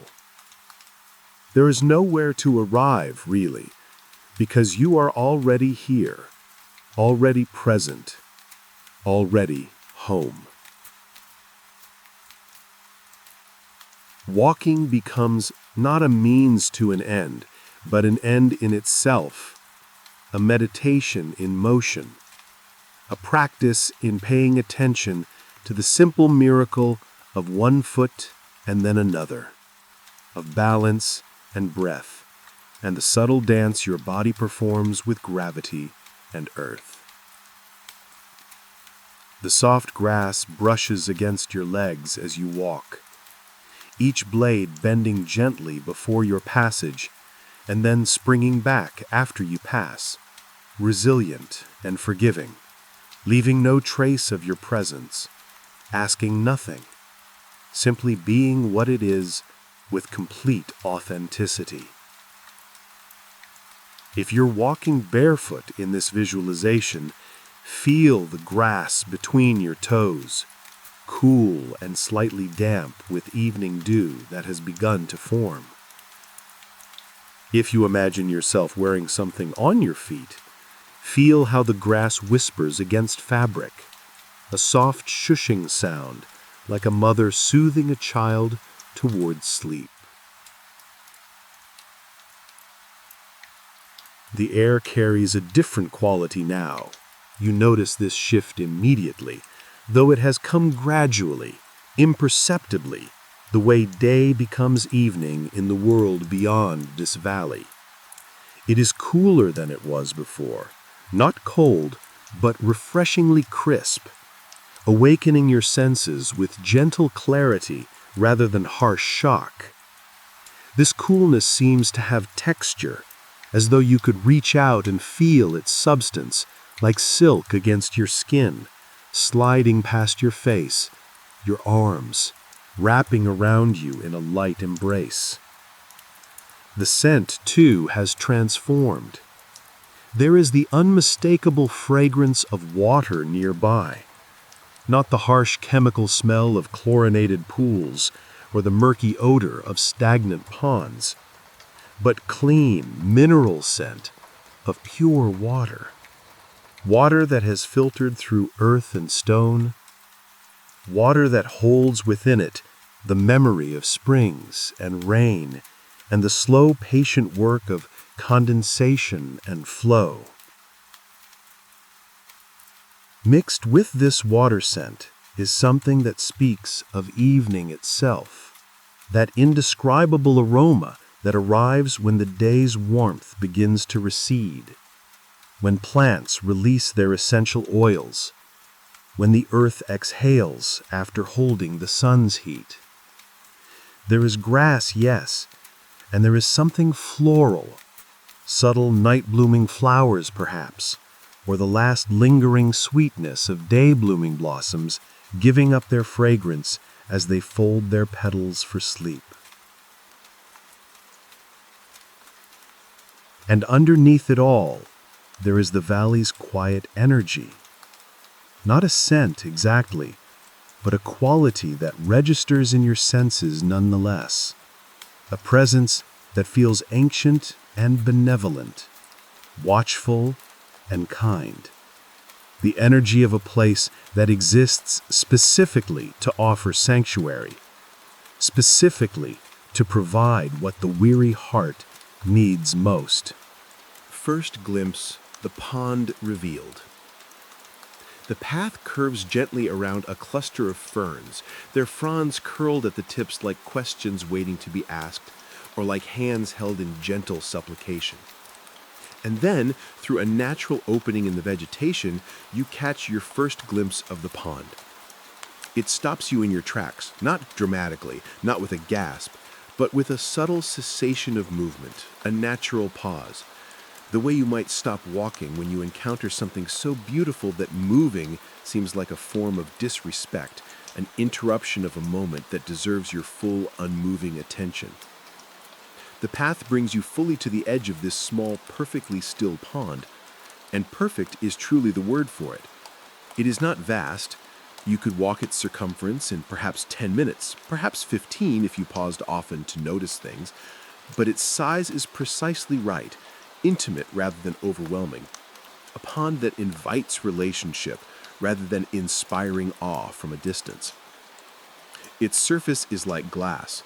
No, better than glass, for glass always carries some imperfection, some slight wave or bubble or inconsistency. This water is so still it achieves a perfect mirror, reflecting the deepening sky with such absolute clarity that it becomes almost impossible to tell where the water ends and the sky begins. The boundary between them dissolves into uncertainty, creating a vertiginous effect, as though you're standing at the edge of a portal to another realm, where the sky exists both above and below, where heaven touches earth and earth touches heaven.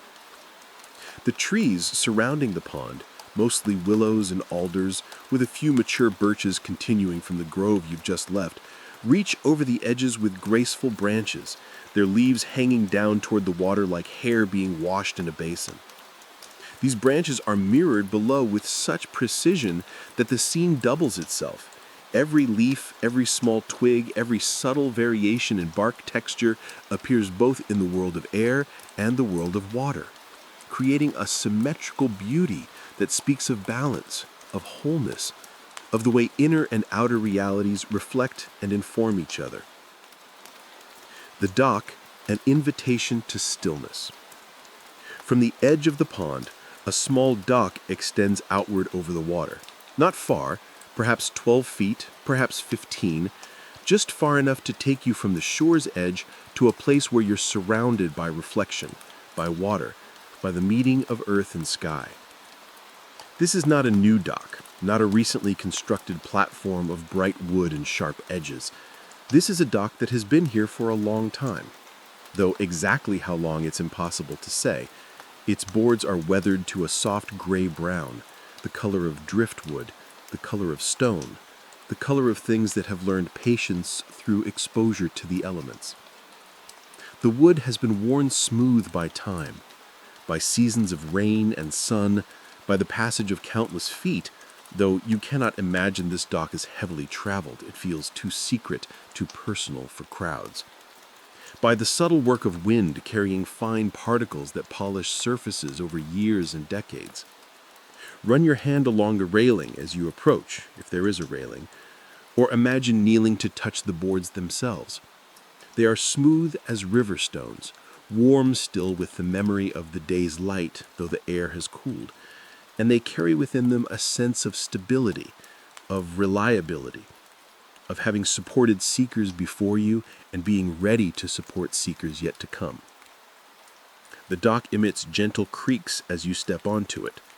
Not alarming sounds, not the groan of wood about to give way, but soft, conversational creaks, comfortable sounds, the acoustic signature of wood expanding and contracting, of boards settling against their supports, of an old structure speaking its age without apology. These sounds are oddly comforting, like the sound of a rocking chair on a porch, like the settling sounds a house makes as it relaxes into evening, sounds that speak of home and safety and the passage of time witnessed without anxiety. Step onto the dock slowly, mindfully, with the attention you might bring to a threshold, to a ceremonial crossing, to a significant transition. Let your weight shift gradually from land to dock, from shore to this in-between place that is neither fully land nor fully water, but something liminal, something that exists at a boundary. Taking your place, settling into presence. Walk to the end of the dock, or to whatever point calls to you, for there is no rule that says you must go to the very end. Perhaps you're called to the middle, where the wood feels most stable, most balanced. Perhaps you're drawn to remain closer to shore, where the water is shallowest, where returning to land requires only a single step. Trust whatever impulse arises. This is your journey, your meditation, your moment. When you find your spot, sit down slowly. You might sit cross-legged, or with your legs folded to one side, or, and this is what the dock seems designed for, with your legs hanging freely over the edge, feet dangling above the water's surface, toes pointed toward the reflection of the sky below. Let your toes dangle over the edge if this position calls to you. There is something wonderfully childlike about this posture, something that recalls summer afternoons at lakes and ponds, something that speaks of freedom and ease and the simple joy of letting parts of your body exist in space without purpose or function, simply being. Sit here, completely, fully, with your entire being committed to this moment. Let your body sink into the stillness of the evening, not collapsing, not slumping, but settling in the way a stone settles into sand, finding its natural resting place, its point of perfect balance where no energy is required to maintain position, where gravity and support have found their equilibrium. Feel the dock beneath you, the smooth wood against your thighs, your buttocks, your palms if you place them down beside you for balance. Feel the solidity of it, the way it holds you, without complaint, without effort. And simultaneously, feel the subtle movement, for the dock does move, ever so slightly, responding to the microscopic shifts in the water below, to the redistribution of your weight, to the breeze that occasionally presses against its surface. It is still and moving at once, solid and floating, grounded and free. The pond's meditation, observing the water. Now, look down at the pond. Really look. Let your gaze soften so that you're not searching for anything, not trying to see anything in particular, but simply allowing your eyes to receive whatever the water offers. The surface holds a stillness that seems almost impossible, as though time itself has paused, has taken a breath, and forgotten to exhale. And yet, small ripples move across the surface occasionally, disturbing the mirror just enough to remind you that this is water, living water, not a sheet of glass or a painted illusion. These ripples emerge from different sources, each creating its own signature pattern. Perhaps it is a fish rising to the surface to take an insect, creating concentric circles that expand outward with mathematical precision, growing weaker as they travel until they vanish into stillness once more. Perhaps it is the gentle evening breeze, barely perceptible in the air, but visible in its effect on water, pressing against the surface and creating small wavelets that travel in organized rows, like thoughts moving through consciousness, like breath moving through lungs. Or perhaps, and this thought arrives like a gift, like a small revelation, perhaps the ripples come from the pond itself, from its own slow, natural rhythm. Perhaps the water is breathing in its own way, expanding and contracting imperceptibly, responding to pressures you cannot see, the pull of the moon, the shifting of underground springs that feed it, the subtle temperature changes that cause water to move between warmer and cooler layers. Let your breathing match the pond's rhythm. This is not something you force or control, but something you allow, something you surrender to. Watch the ripples and notice your breath. In and out. The ripples spread, your lungs expand. The water settles, your chest falls. Rise and fall. The water lifts slightly at the dock's edge, your belly rises. The water recedes, your belly falls. Calm and gentle. The pond reflects the sky, you reflect the pond, everything reflecting everything in an endless loop of peace. The deepening sky. Stars begin their vigil. As you sit and breathe and watch the water, you become aware that the sky above has been changing, so gradually that you cannot point to the moment when the change occurred, but undeniably, unmistakably, the twilight has deepened. The soft lavenders and peaches and pale blues have given way to richer, darker tones. Indigo, that mysterious color between blue and violet, the color of deep water, the color of the hour when magic is possible. Deep violet, royal and rich, spreads across the western horizon, where the sun made its last appearance hours, or was it days, ago. Traces of navy blue, almost black but not quite, begin to claim the zenith of the sky, the highest point directly above you.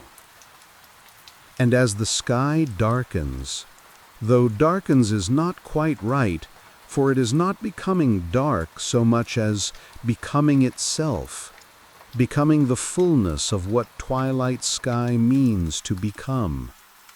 Stars begin to appear.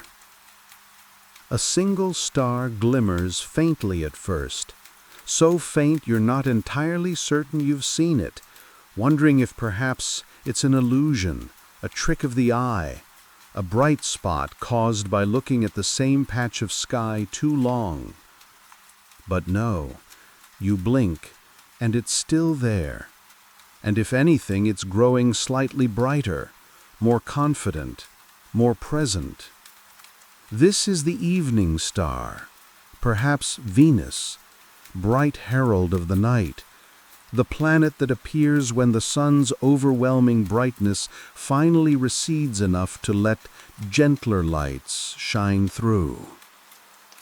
Then another star appears, and another, each one emerging from the deepening sky like a truth that was always there, but needed the right conditions to become visible, needed darkness, or at least the softening of light, to reveal itself.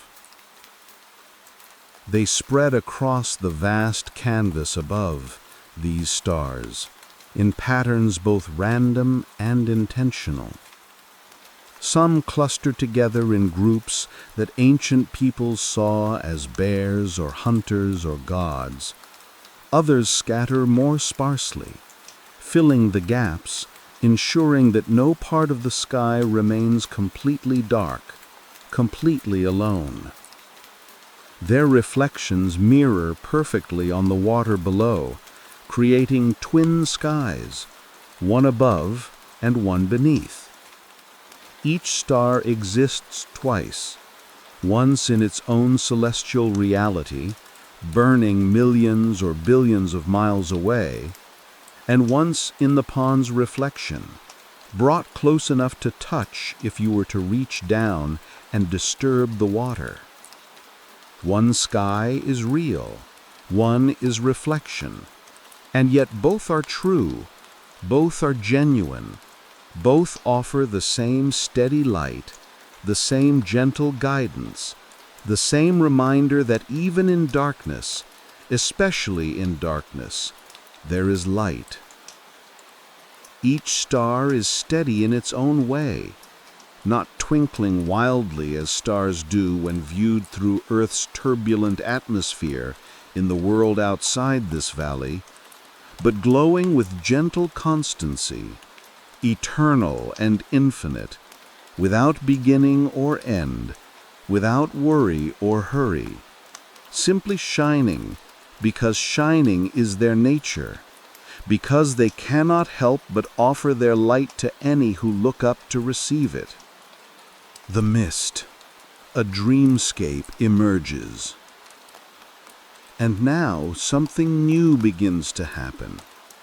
From the far edges of the pond, where the water meets the shore, where willow roots trail into the shallows and cattails stand sentinel, a light mist begins to rise. At first, you're not certain you're seeing it. It's so subtle, so delicate, just a slight blurring of the line between water and air, a softening of edges, a sense that something is shifting in the quality of what you are perceiving. But then it becomes unmistakable. Tendrils of mist, fingers of fog, wisps of vapor curling upward from the water's surface. This mist moves across the surface in soft, slow movements, unhurried as the valley itself, moving with the same patience that characterized the well's water, the birch tree's presence, the entire atmosphere of this place. It drifts and twists, not chaotically, but with a kind of organic choreography, a dance that follows laws you sense but cannot name, patterns that feel both random and intentional, spontaneous and eternal. The mist rises and falls, responding to temperature differences, to the cooling evening air meeting the slightly warmer water, to processes meteorological and mystical, scientific and sacred. It wraps the dock and water in a delicate, dreamlike blanket, not thick enough to obscure, but present enough to transform, to soften, to create a sense of existing between states, between waking and sleeping, between the tangible and the ethereal. As the mist spreads, it softens the edges of the trees surrounding the pond. Trunks that were sharp and distinct moments ago now blur at their boundaries, seeming to fade into the mist, to become part of it, or to emerge from it, making it impossible to say where tree ends and mist begins. Branches become suggestions rather than definite forms, shapes implied rather than stated, present but mysterious, familiar but strange. The line between reflection and reality blurs further in the mist's presence.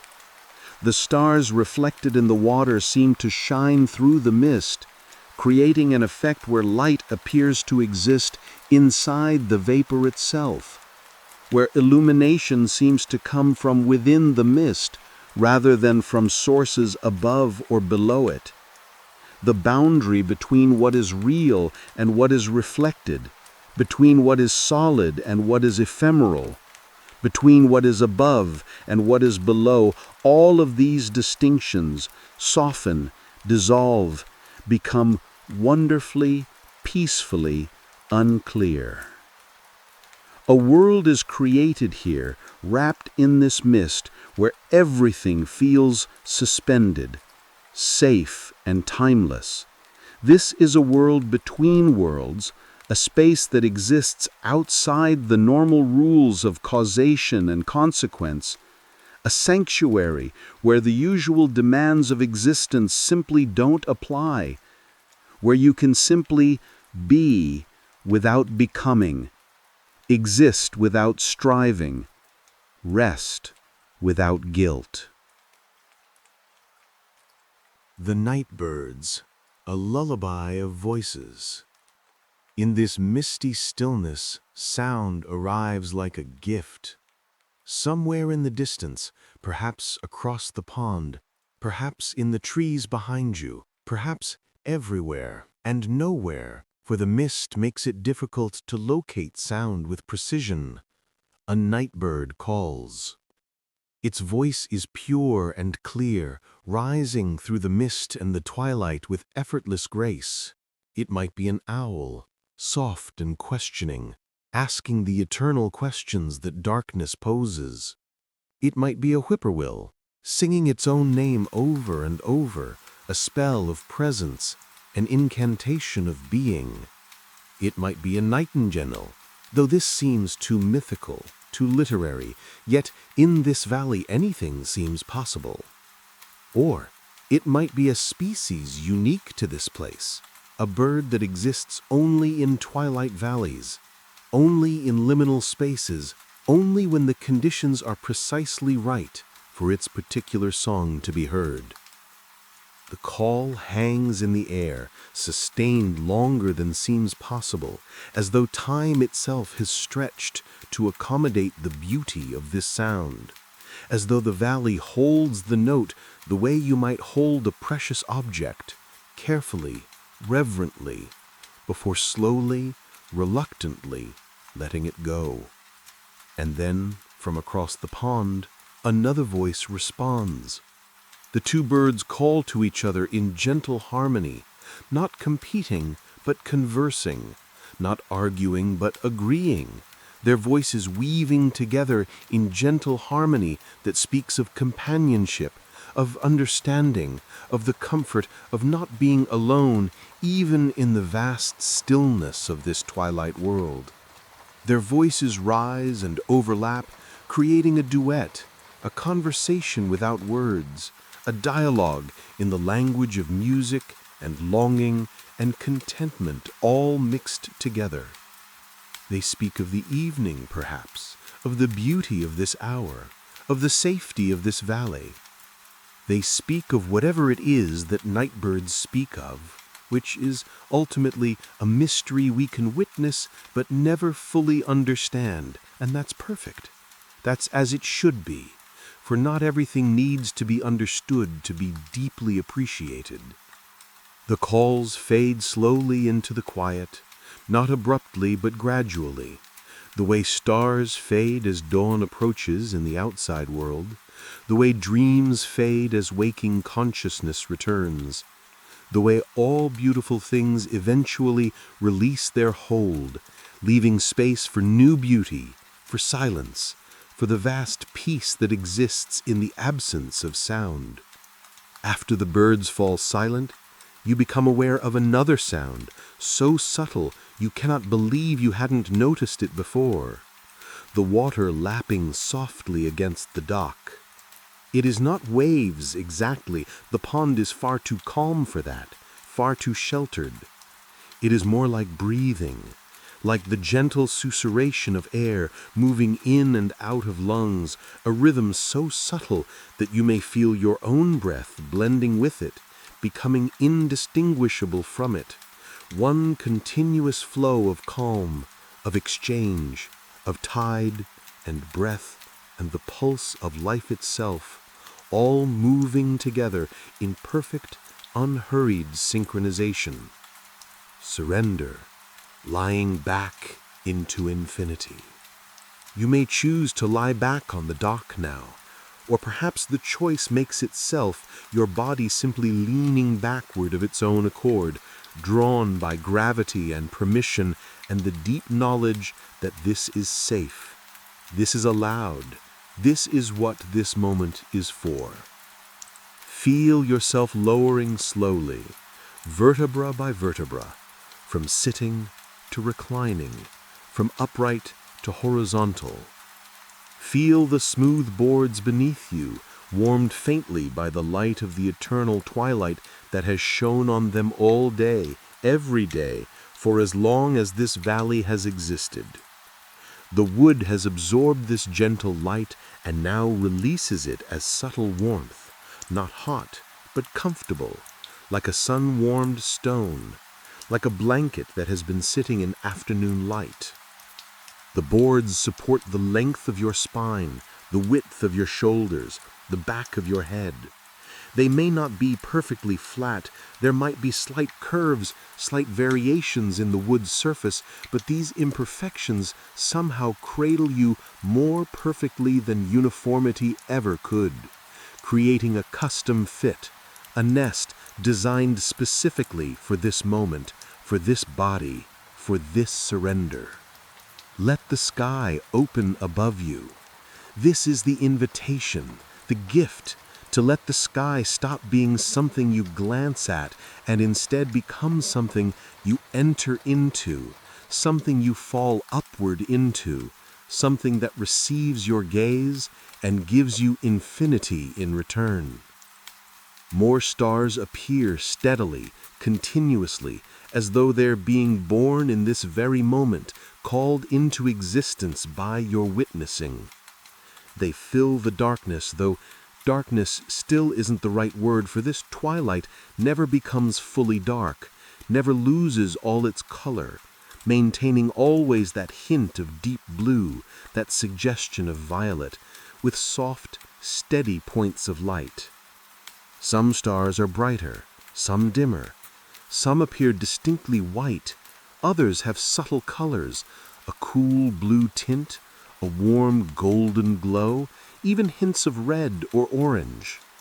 Together they create a tapestry of light, a constellation not just of individual stars, but of the relationships between them, the patterns they form, the stories they seem to tell when viewed as a whole rather than as separate points. The constellations form and dissolve slowly, or perhaps it's your perception that shifts, seeing first one pattern and then another, the way you might see different images in clouds or in the play of shadows on a wall. These are telling stories older than time itself, or at least older than human time, older than human stories, stories that existed before anyone was here to name them, and will exist long after all names are forgotten. Some of these stories you might recognize: the great bear circling the pole, the hunter with his belt of stars, the queen sitting in her chair. Others are unfamiliar, unique perhaps to this valley, this sky, this particular twilight, patterns that exist nowhere else, or that reveal themselves only to those who lie on dockboards and look up with eyes softened by peace. Dissolution, becoming peace itself. Notice now how your body feels. With each breath, with each moment of lying here supported and held, you feel lighter. Not light in the sense of airy or insubstantial, but light in the sense of unburdened, unweighted, as though gravity itself has loosened its grip, as though you're being given permission to simply float, to simply be, without the usual downward pull of obligation and worry and the sheer exhausting weight of being a person in the world. Your chest rises and falls easily, effortlessly, your breathing finding its own perfect rhythm, requiring no conscious control, no management. Your lungs know what to do. Your diaphragm knows when to contract and when to release. Your body has been breathing since before you were born, practicing in the womb, and it continues now, moment after moment, faithful and tireless, asking nothing in return. Your arms rest comfortably at your sides, perhaps palms up, open, receptive, or palms down, grounded, connected, or one of each, some balance between receiving and grounding that your body has chosen for itself. Your fingers curl slightly, naturally, without tension, simply existing in their own relaxed state, needing nothing, holding nothing, letting go of everything. Your legs are soft, relaxed, letting go of any lingering tension that might have remained in thighs or calves or feet. Perhaps they're straight, perhaps slightly bent, perhaps one knee fallen to one side. It doesn't matter. There is no correct position, only your position, the one your body has found for itself, the one that asks for no adjustment, no improvement, no change. Every muscle, from the large muscles of your legs and back to the tiny muscles around your eyes and at the corners of your jaw, softens degree by degree. Every thought, every concern, every mental process that isn't simply this, simply being here, breathing, existing, dissolves into the calm of the pond, into the mist that surrounds you, into the twilight that holds you. The boundary between your body, the dock, the water, the sky, and the valley begins to blur, just as the boundary between reflection and reality has blurred, just as the boundary between twilight and darkness blurs in this eternal hour. You are part of this peaceful world now, not separate from it, not observing it from outside, but woven into its very fabric, inseparable from its essence. Where does your body end and the dock begin? Where does your breath end and the pond's breathing begin? Where does your consciousness end and the valley's consciousness begin? These questions, which might seem important in another context, here reveal themselves as unnecessary, as beside the point, because the answer is always, there is no clear boundary. There is only this continuous flow, this endless exchange, this profound unity that has always existed, but is so rarely recognized. The mist, the stars, the gentle water, and the night birds. Each one is a lullaby, a soft reminder that it is safe to release, safe to let go, safe to stop holding yourself together so tightly, so vigilantly, because here you are held by something larger, something ancient, something that knows how to keep you safe without you having to manage every detail of your existence. The final letting go, pure presence. Breathe slowly now, in and out.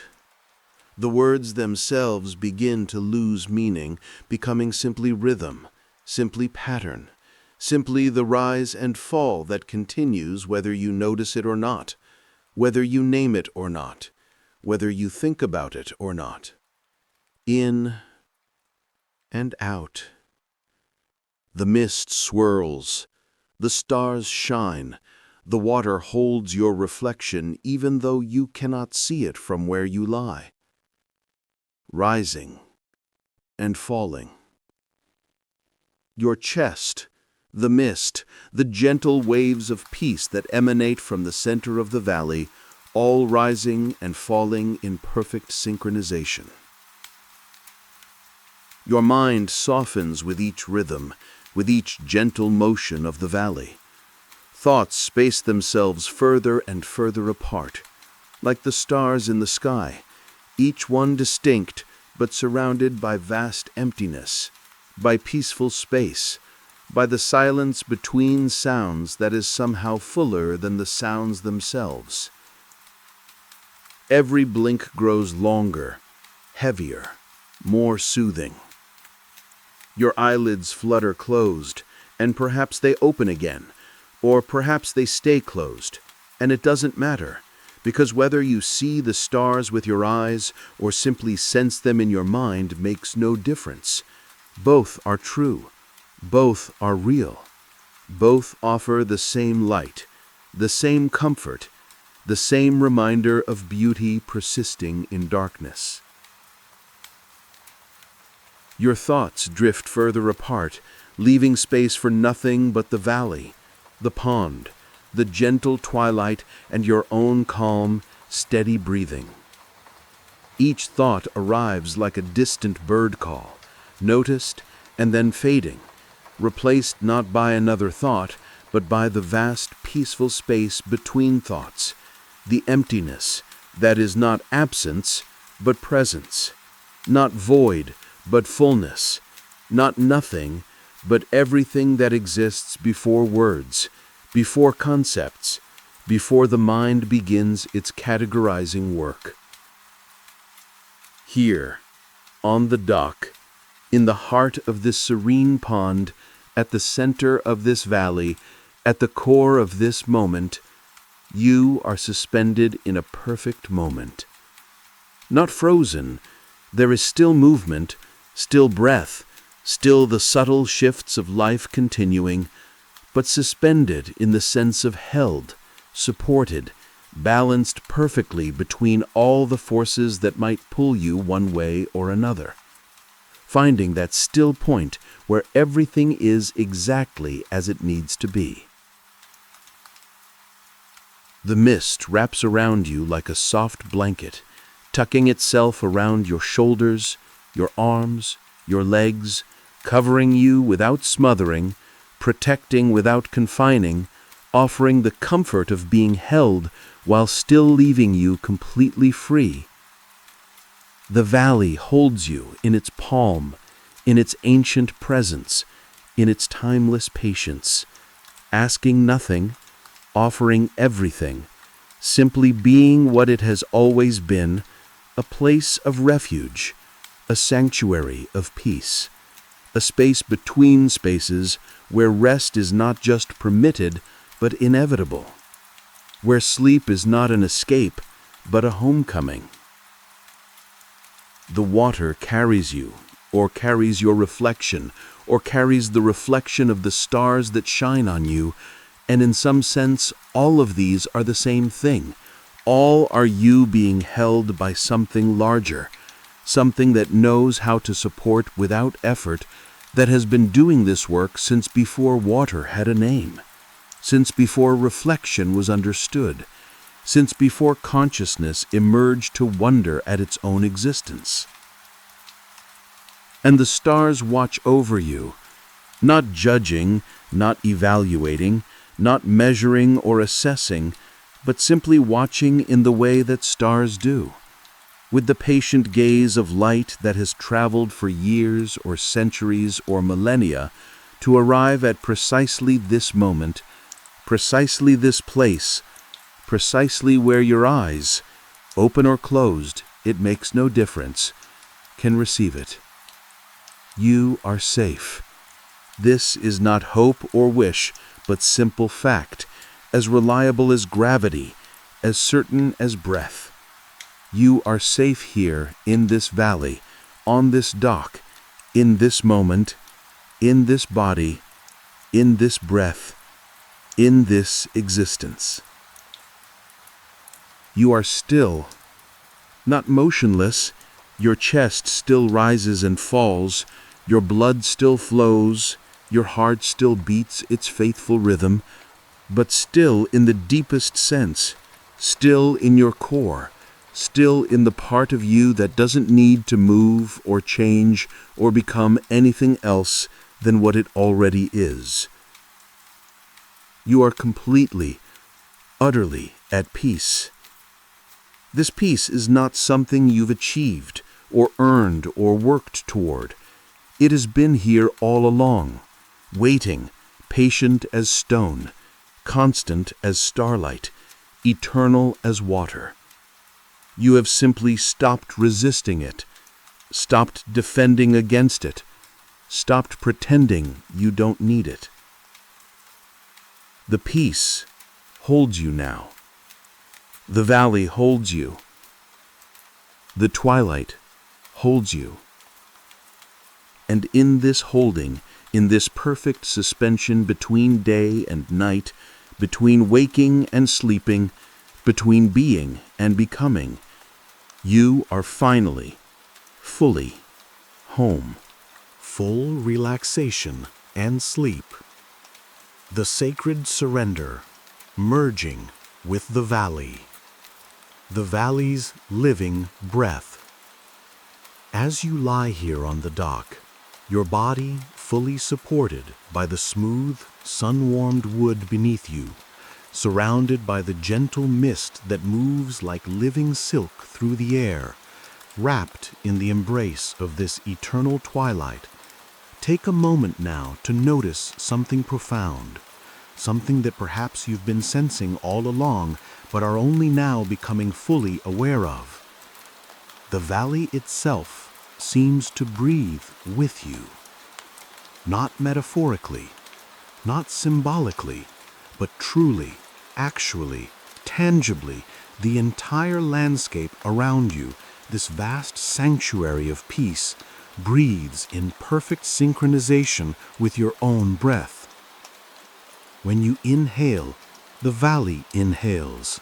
When you exhale, the valley exhales.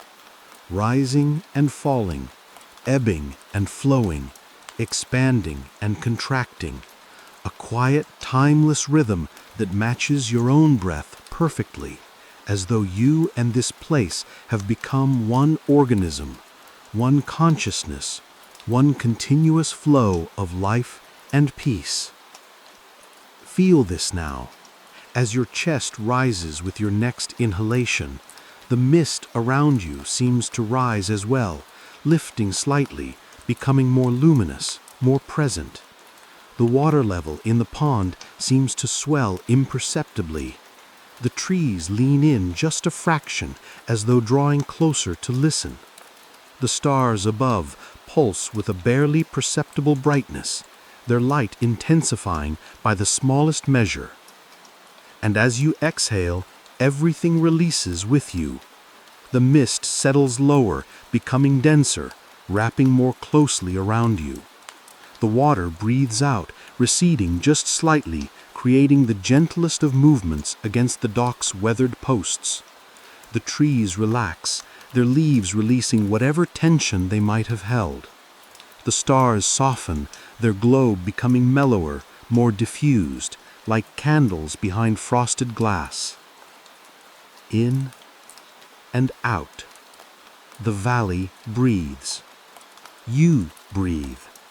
There is no difference anymore. You have become part of this living landscape, woven into its fabric as completely as the threads in the finest tapestry. Your heartbeat has found the rhythm of the earth's deep pulse. Your thoughts have slowed to match the pace of clouds drifting across the twilight sky. Your essence has merged with the essence of this timeless, peaceful place. The eternal dance of light, the stars above, those countless points of gentle radiance scattered across the lavender and peach canvas of the sky, and their mirrored reflections below in the dark, smooth water of the pond, continue to glow softly, with a steadiness that speaks of ancient faithfulness, of promises kept across millennia, of light that has traveled impossible distances just to reach you here in this moment, offering its presence without asking anything in return. Each star is steady and kind, neither flickering nervously nor blazing with aggressive brilliance, but glowing with the gentle constancy of a nightlight in a child's room, of a candle kept burning in a window for a traveler's return, of eyes that look upon you with unconditional acceptance and love.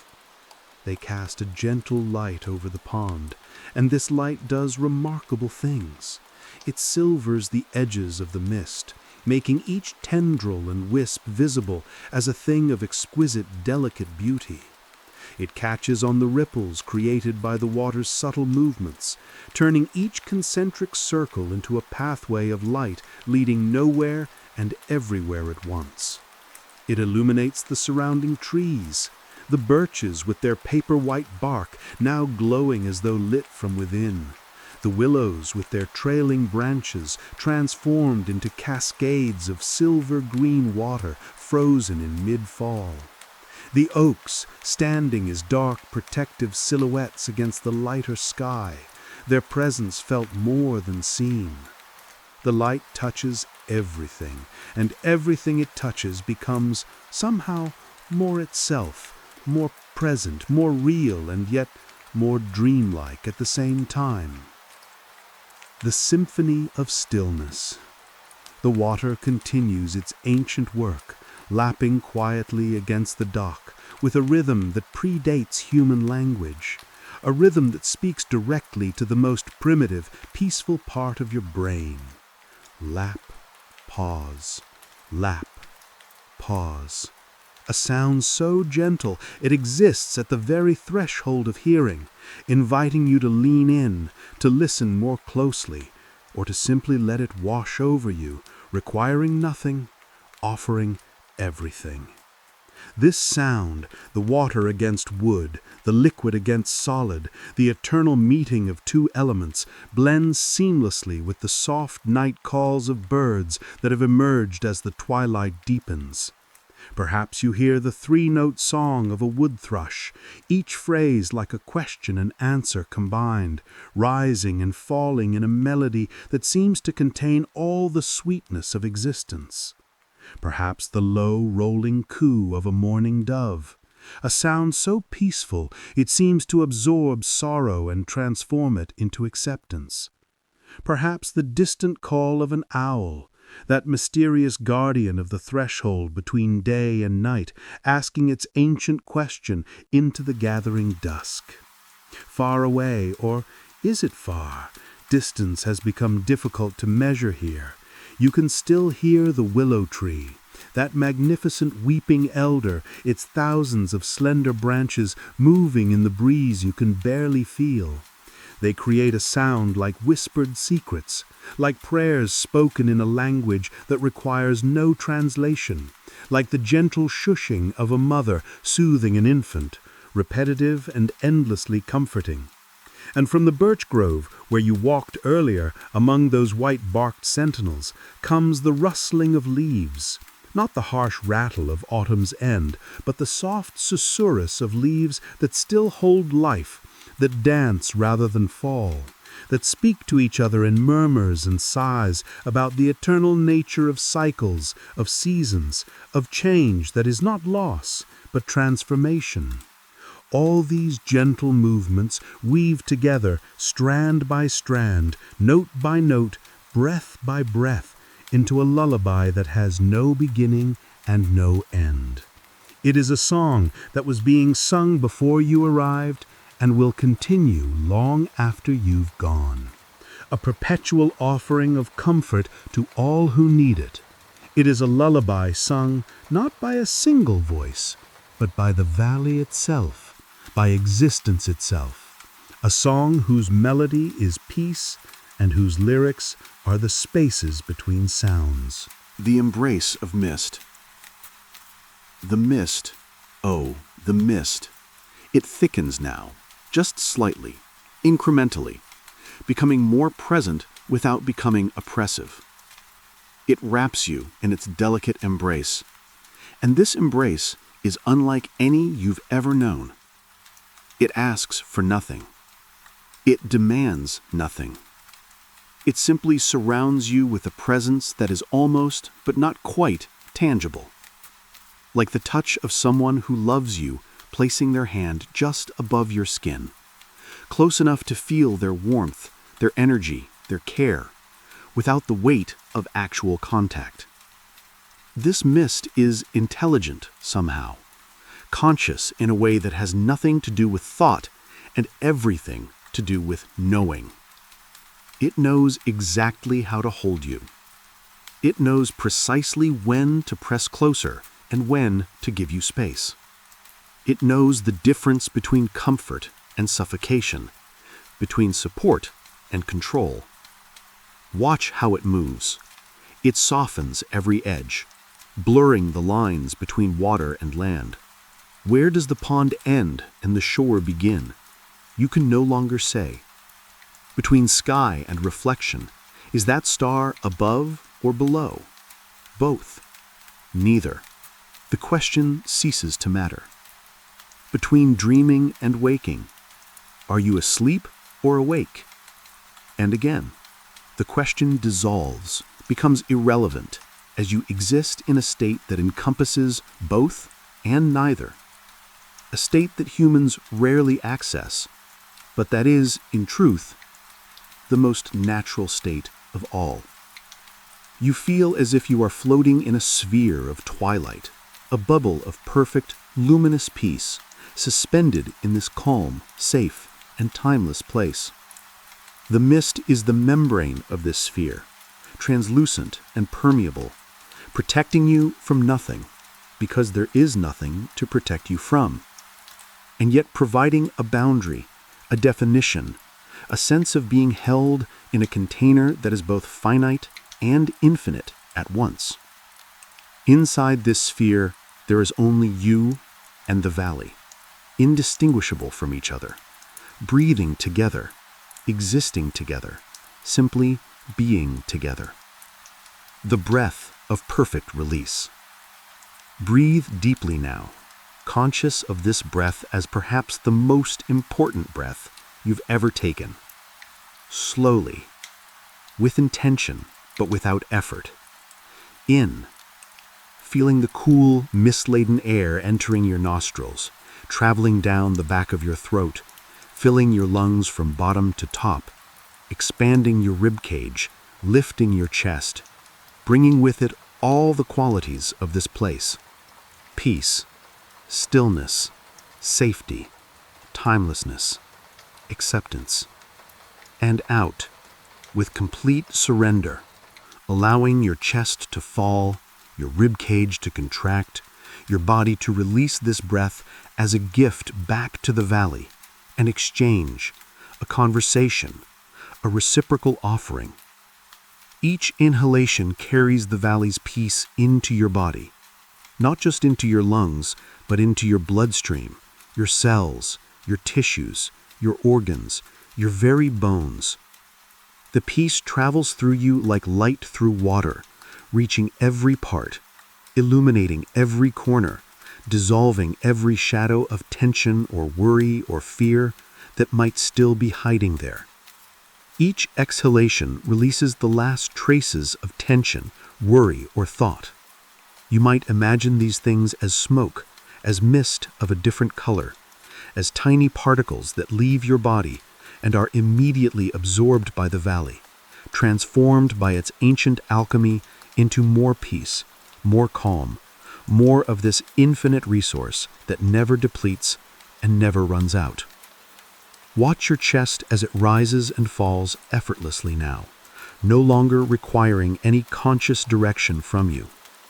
Your body knows how to breathe. It has always known. It breathed for you when you were in your mother's womb. It breathed for you through your first night of life. It breathed for you through every challenge, every joy, every moment of your existence. And now it breathes for you here, in this place, with perfect wisdom, perfect timing, perfect ease. Your arms lie at your sides, or perhaps crossed gently over your chest, or perhaps stretched out like you're making a snow angel in this bed of peace. However they're positioned, they are soft now, relaxed, all the muscles that hold and grip and carry and work, now completely at rest. Your hands are open, perhaps palms up in a gesture of receiving, or palms down in a gesture of grounding, or curled gently in a natural, neutral position.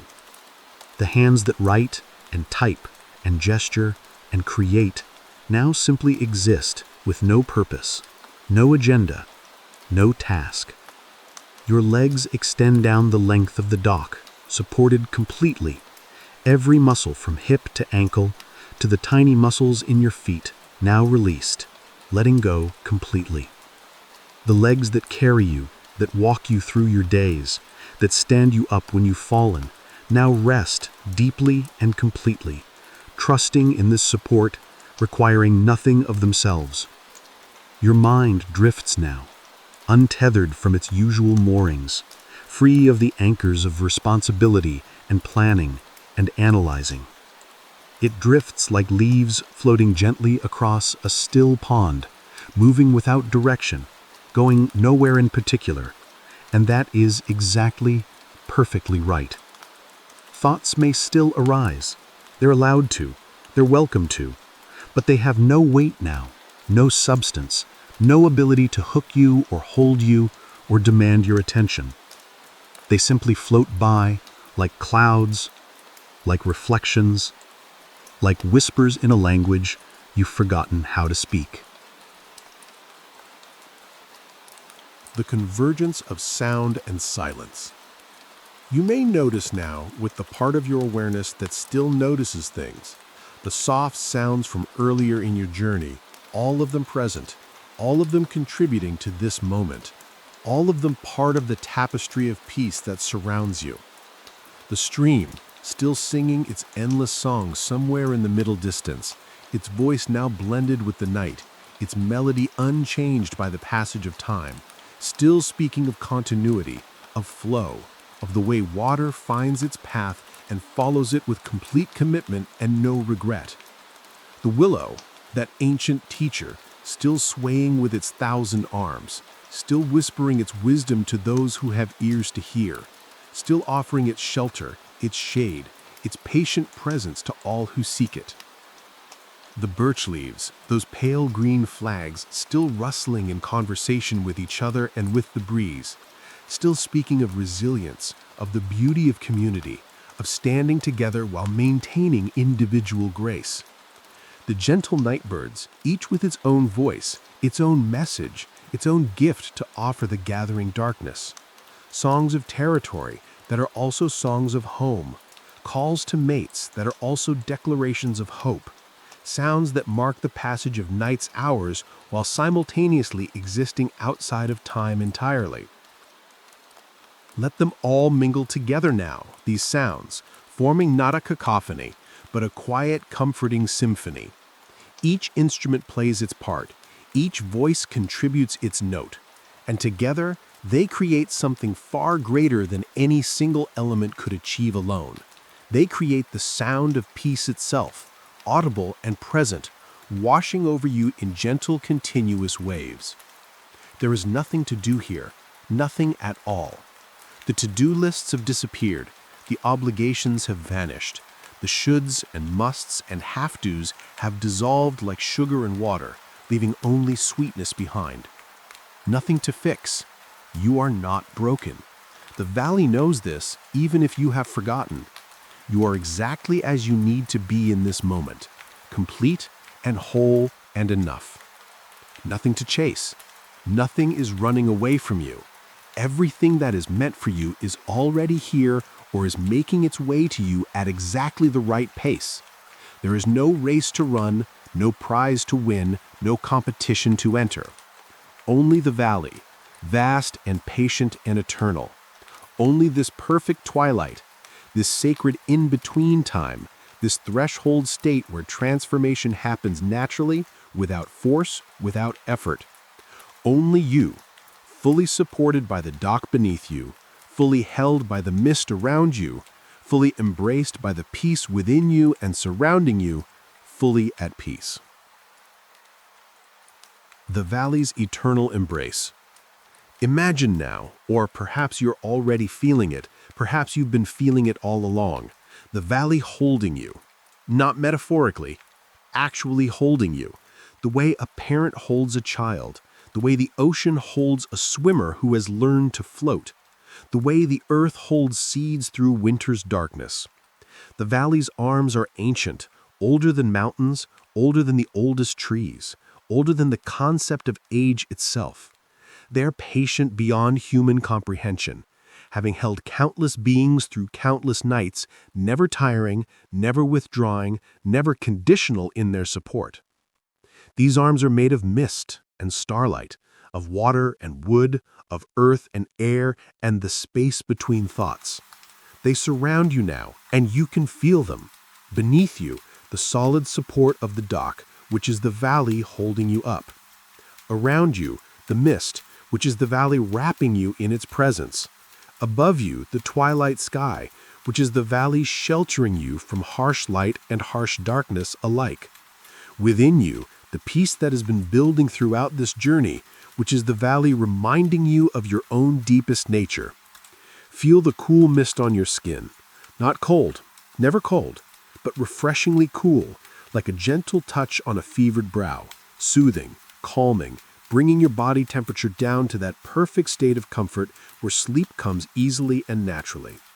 Feel the steady rhythm of water and stars, the lapping water below, the glowing stars above, both pulsing with the same eternal rhythm, the rhythm that underlies all of existence, the rhythm that your heart knows and now beats in time with, the rhythm that pulls you deeper, deeper, deeper into rest. All of this, mist and breeze and water and stars and earth and air, all of it envelops you completely now. You are not separate from this world. You are not a visitor here. You are part of this world, woven into it, inseparable from it. The valley is you. You are the valley. The peace you feel is both gift and recognition, both something new and something you've always known. The gentle descent. Let the heaviness of this peace pull you down gently now. Not a harsh pull, not a frightening fall, but a gentle, irresistible downward movement, as though you were floating, yes, floating into the softest sleep imaginable. The kind of sleep that rejuvenates not just the body, but the soul. The kind of sleep that doesn't leave you groggy, but refreshed. The kind of sleep that dreams are made of, or perhaps that exists beyond dreams in a space of pure rest. Feel this pulling. It's like gravity, but gentler. Like sinking into the most perfect mattress ever created. Like being lowered slowly into warm water that matches your body temperature exactly. Like the way evening descends on a summer day, gradually, inevitably, peacefully, transforming everything it touches without effort or force. Your thoughts grow slower now, the spaces between them widening. Where before there might have been a rapid stream of consciousness, now there are only occasional thoughts, drifting by like boats on a calm sea, spaced far apart, moving at their own pace, requiring nothing from you. Each thought that appears is softer than the last, less defined, more dreamlike. Thoughts about the day fade first, losing their sharp edges, their urgent quality, becoming memories that are distant and no longer demanding. Thoughts about tomorrow fade next, the planning mind finally letting go of its need to prepare, to anticipate, to control.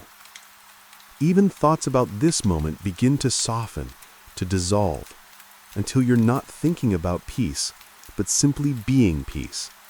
Not thinking about rest, but simply resting. Not thinking at all, but simply existing in this perfect state of pure presence that is also pure absence, pure wakefulness that is also pure sleep. Your awareness softens like butter left in summer sun, losing its solid form, becoming something more fluid, more malleable, more able to flow into all the spaces of the valley, all the spaces of the night, all the spaces within yourself that have been waiting for this surrender. Your body sinks more fully into the gentle embrace of the valley, and with each millimeter of this sinking, each small increment of this letting go, you feel lighter, not heavier. Paradoxically, as your body grows heavier with relaxation, your spirit grows lighter with release. The weight of your bones against the dock becomes the weight of absolute security. The heaviness of your limbs becomes the heaviness of complete trust. The denseness of deep relaxation becomes the freedom of utter peace. The final release. And finally, let go. Let go of everything except this moment, this single, perfect, eternal present moment. The past has released its grip on you. Every regret, every wound, every burden you've carried from days and years gone by, all of it falls away now, acknowledged but no longer binding, remembered but no longer controlling. The future has released its grip on you. Every worry, every fear, every anxiety about what might come, all of it dissolves now. Understood, but no longer threatening. Considered, but no longer consuming. Only this remains, the perfect, peaceful present, the now, the isness, the beingness, the existence stripped of all the stories we tell about it, all the judgments we place upon it, all the meanings we try to assign to it. Just this, just here, just now, just being. The Valley of Endless Twilight will be here when you awaken. This is a promise, a certainty, a truth you can trust completely. This place is not going anywhere. This peace is not temporary. This sanctuary is not conditional. When you return to waking consciousness, whether in an hour or in the morning, or whenever your body and spirit decide the time has come, the valley will be waiting. The willow will still sway with ancient grace, its branches moving in rhythms that have remained unchanged for centuries. The stream will still sing its endless song, the same melody it was singing when the world was young. The stars will still glow softly in the in-between sky, offering their gentle light to all who need it. But for now, for this perfect now, only this. Only rest. Not the shallow rest of an uncomfortable nap, but the deep cellular rest of complete surrender. The rest that heals. The rest that transforms. The rest that allows your body to do its miraculous work of repair and renewal. The rest that allows your mind to process and integrate and release. The rest that allows your spirit to remember its true nature, which is peace. Only calm. Not the calm of suppression or denial, but the calm of acceptance. The calm of a lake after the wind has stilled. The calm of a heart that has found its center. The calm that passes understanding, because it doesn't need to be understood, it only needs to be felt, to be inhabited, to be surrendered to. Only sleep. Deep, restorative, healing sleep. Sleep that takes you to places beyond dreams, to the source of dreams, to the vast darkness that is not frightening, but nurturing, that is not empty, but full of potential, that is not nothing, but everything in its unmanifest form. Drift now. Allow yourself to drift like a leaf on water, like a cloud across sky, like a thought dissolving into the space between thoughts. No effort required, no destination in mind, just drifting, peacefully, naturally, inevitably toward the rest you need and deserve. Float, buoyant with peace, supported by trust, carried by the valley's eternal current toward the shores of sleep. Float without fear of sinking because you are held. Float without fear of floating away because you are anchored by this peace that goes deeper than any ocean. Breathe.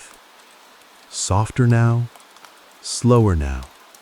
Each breath taking you deeper, each exhalation releasing more, until the breathing is so subtle, so effortless, so quiet that you barely notice it, and then you don't notice it at all.